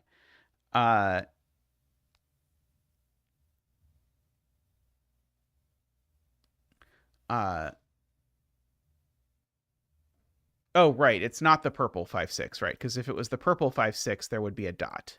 So this is the other 5, 6, which doesn't have a color yet. We can make it red. I think I probably just need to give this cell its own color and just try and remember the relationships between the various pieces. So this cell's also blue. So right, so red in column 1 is, of course, on this dot. Oh, in fact... oh, row 2, column 4 is blue, right? Thank you. Poor orange. It's okay. There's plenty of cells. There's plenty of opportunity for orange to come back.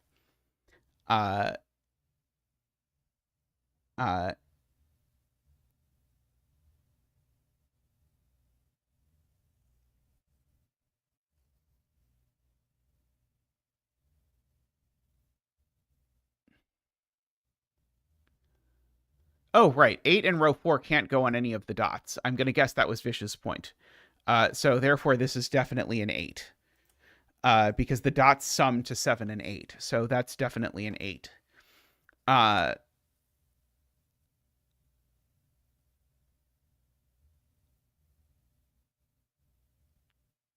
Right. This is one of the 2 white dots up there, and it's not that white dot. So this is the 2 and the 5, 6. So there's a purple here. On here. And so this is the one with a red on it. And we'll make that orange. So this is red, orange. Oh, and the purple doesn't go next to the blue. So that's the 2, and that's the purple. Oops. That's the 2. That's the 2. That's the purple. Gray. Get rid of that color.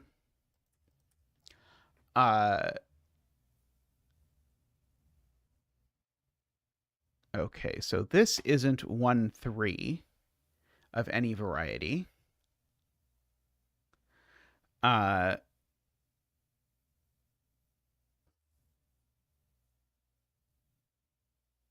purple can't go next to blue. So the purple's down here. So we can do that. Oh, yeah, actually, these are just a 1, 3 pair. So these are a blue-orange pair. Just because, just by looking and seeing where 1, 3 go in this box.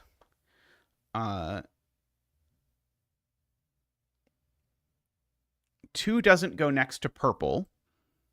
And 2 is not red or orange. So 2 goes here, placing the purple.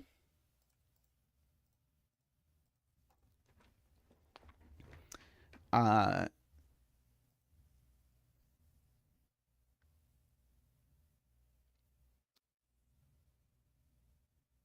the 8, just by Sudoku, yep.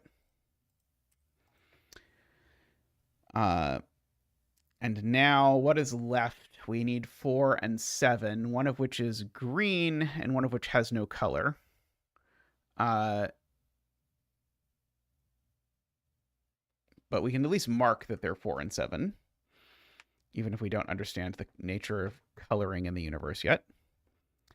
And down here, I've got a green, a 9, oh, and another 4, 7. So these are just 4, 7, 9.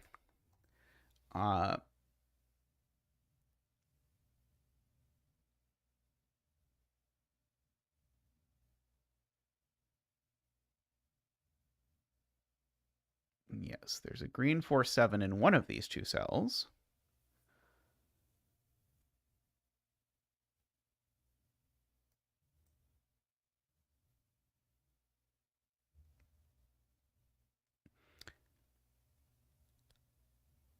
Okay, so there's 3 kinds of black dots. This black dot is not that black dot because there's 2 purples looking at it.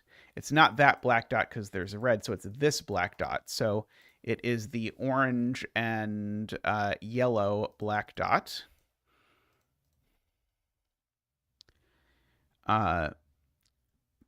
For what it is worth. It does mean this cell isn't orange or yellow for what that's worth. And this cell isn't orange or yellow. It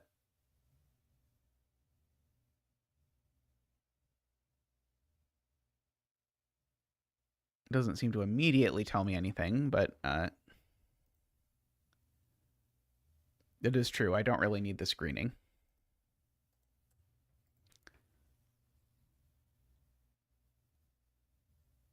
Yellow and orange in box 2. Good point. Right. So yellow and orange box 2 can't go there, so now they have to go there. So these are a yellow-orange pair. And so now that cell can't be red, so now that cell is red. This cell is the other black cell, and red doesn't go next to orange, so that makes this yellow and this orange.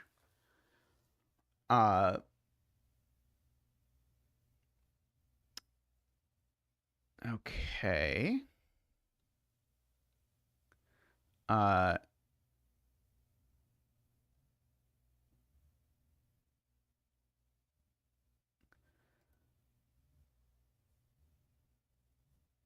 This surely isn't yellow or orange. This isn't a 2, so one of these two is a 2. I might as well mark, oops.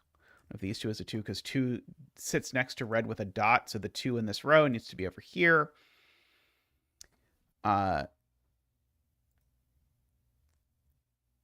For whatever that is worth.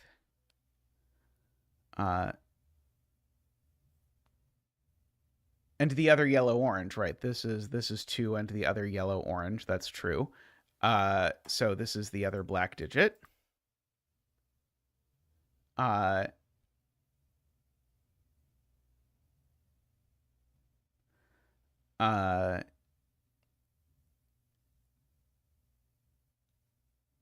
Right. 2 in row 4 can't go on this white dot.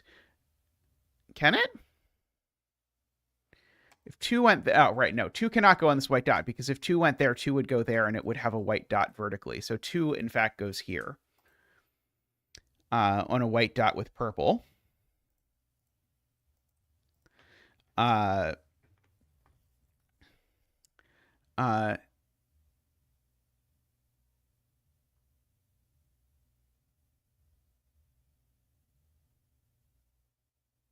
Placing the blue in the row, good. And that is green. 4, 7, 1, 3. I don't really need this circle anymore, by the way.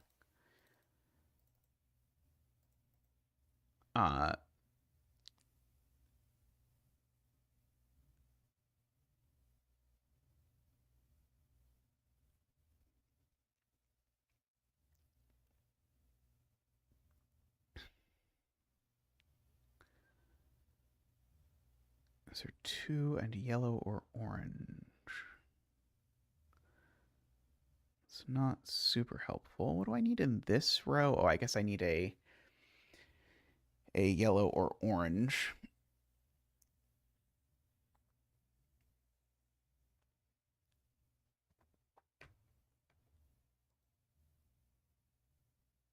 If this is orange, then these are orange-red. And now green goes nowhere in this box anymore. Yeah, I guess a different way to say it is one of these two is green. So in particular, they aren't an orange-red pair, so this can't be orange because that would make them an orange-red pair. So this is yellow and that is orange. Good spot to Garion.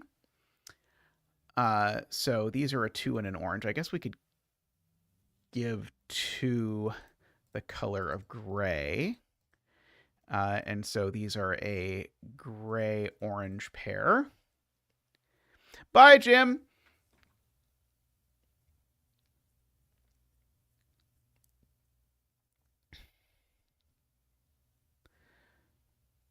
Row 7, column 2 is gray. Good point.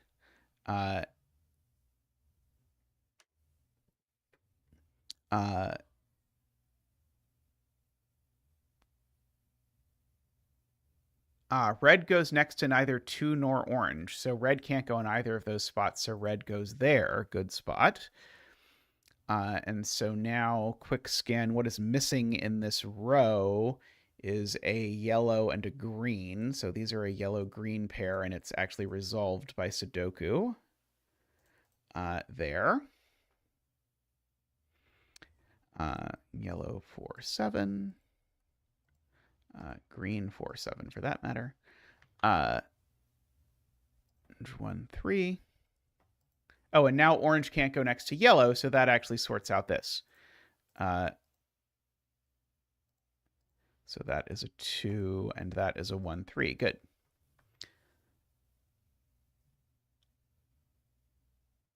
So blue and green now, Sayori spots, are ruled out of these cells, so they have to go here because blue and green are next to each other. And so that one is green, and that one is blue. Blue being 1, 3, green being 4, 7. Let's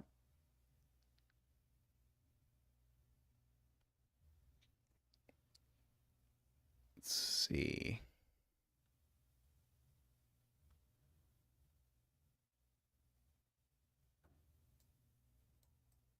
Orange, red, purple.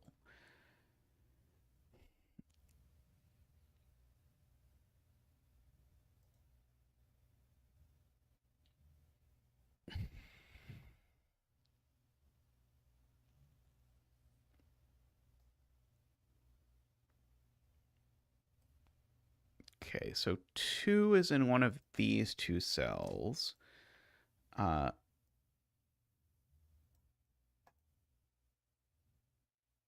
Red is in one of these 3 cells, I believe, to answer Emma's question. Oh,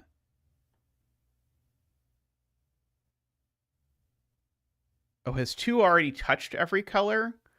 Okay, let's go one color at a time. Has 2 touched yellow? Yes. Has 2 touched orange? Yes. Has 2 touched red? Yes. Has 2 touched green? Yes. Has 2 touched blue? Yes. Has 2 touched purple? Yes. So 2 can't actually go here because there would be a gray dot. That's very cute. So 2 is in fact here. And so, 2 hasn't touched 9, dagnammit. 2 has not touched 9.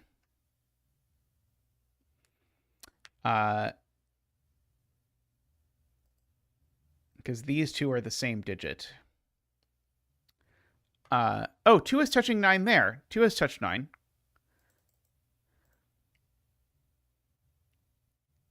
Okay, so that is a 2. Okay, now missing in this column, we have one more black and a yellow. So these are a black-yellow pair for what it's worth.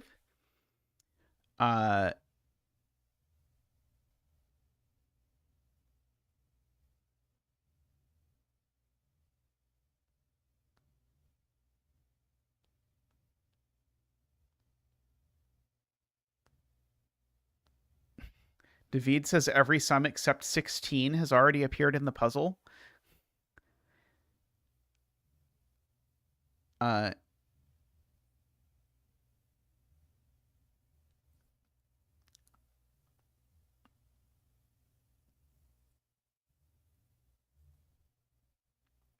Okay, so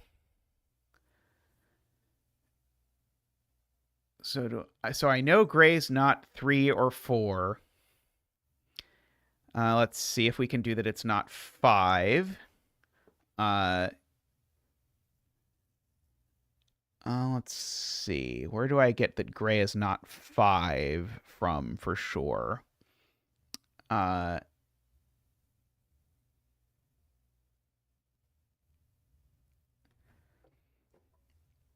uh, oh, 2 has touched everything, right? If 2 has touched everything, then we've gone all the way up to 11. So gray is at least 12, in fact. But 12 is definitely here because 8 touches 4. 13. Do we have 13 somewhere?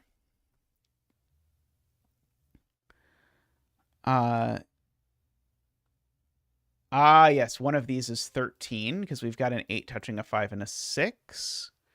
14. Oh, 8 touching 5 and 6 also does 14. 15 we get in box 1. And 17 is not possible because we have 8 touching 9. So 16 is the only possible, which makes this 7, 9. Which then makes this green 4. Makes this yellow 7. Which then makes orange 1. Makes blue 3. Makes purple 5. Oh, I missed a blue is 3, and a purple is 5. And makes red 6. And so now it makes that not 9. So that's an 8 and that's a 9. And that's an 8 and that's a 9. Oops. That is a 3 and a 1. That is a black and a yellow. That is a 5. This is yellow. Sorry, it's not yellow. That's yellow. That is a 4. Is not a 4. And now we can just mark everything. Oops, I wanted to mark the whole grid. Sorry, Mark. So that is black and yellow. That is 8. That is 7. These are a 5, 6 pair, so that's not a 6. And that's not a 6.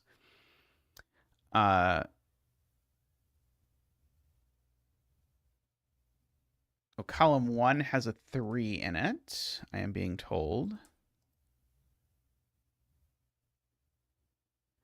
This can't be 9, because that would be... Wait, no, sorry. It's 7, 9 I'm not allowed to do, so that's the one that can't be 9.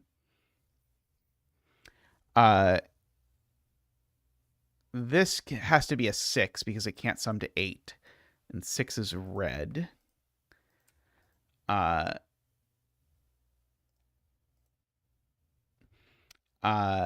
I can't make this sum to 7 because 7 is one of my dots. So this is an 8, which is black. I can't make this a 1. So this is a 3, which is blue. Which makes this actually orange, and this actually blue. And 3.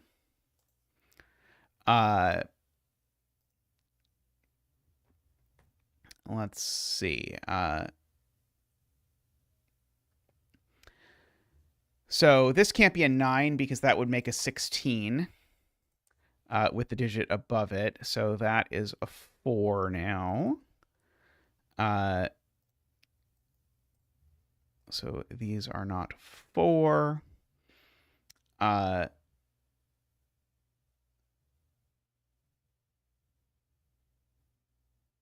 Row 7 has a 7, 9 pair. So those aren't 9. So that's a 5, 6 pair. So these are not 5 or 6.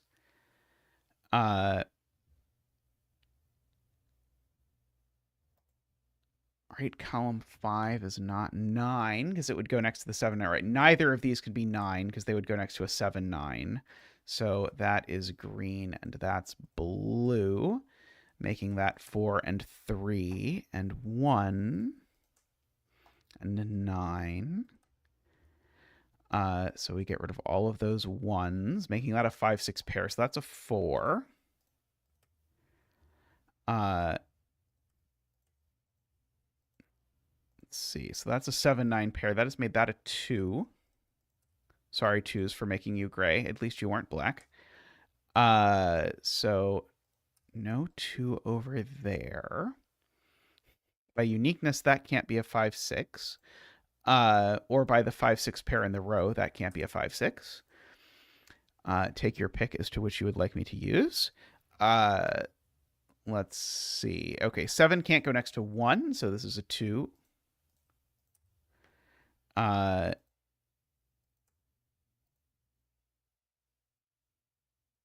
see.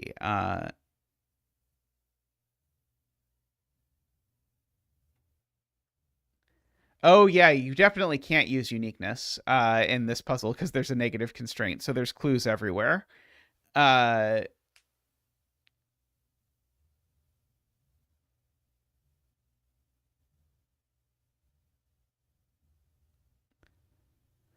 Yes, this can't be a 5, so it's a 6, and that's a 5. Which now makes these both 6, and makes that a 5. Makes that a 5. The rare puzzle where 5 did not magically turn out being green. That's right. This now is the red, and this is the orange. So that's a 1 and a 6.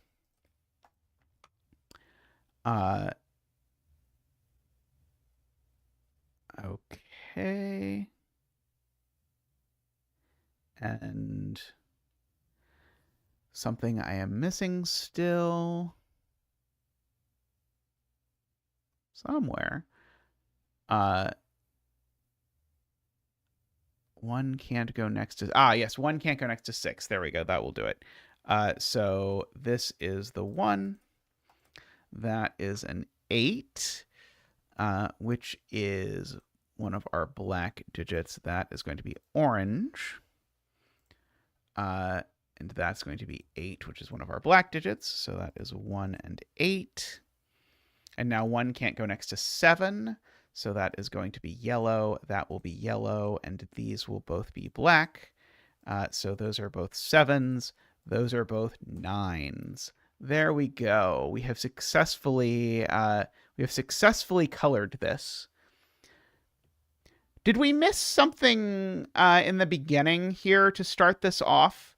I enjoyed this stuff sort of after that. The beginning was a little bit... Did I resolve this backwards at the end?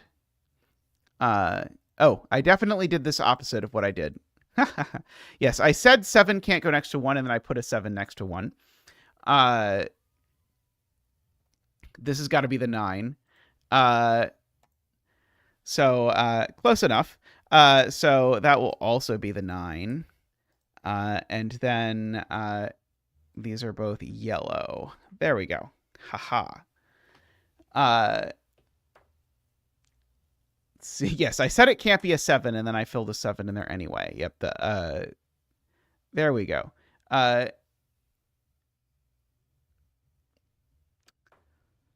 Alrighty. Well, that is going to be it for stream today. Thank you, everyone, for hanging out. Great to see some new folks in chat today, by the way. Welcome. I hope you'll hang around. And I'm sure I will see you all again soon. But If you want to support the stream, you can do that by clicking the join button down below. Thank you so much to all of you who do. You see lots of Zach emotes in chat. That's how you get the Zach emotes and the green screen name and all of these other fun things. You can also support us on Patreon, etc. If you prefer. There are options for that in the links, or just talk to one of us if for whatever reason YouTube doesn't work for you. Emma's away next week, so have a good whatever you're doing next week, Emma, but I'll see you again soon. I'll be streaming again on Friday. Tristan will be streaming on Tuesday as per usual. So I hope to see you all then. But until then, thanks for watching.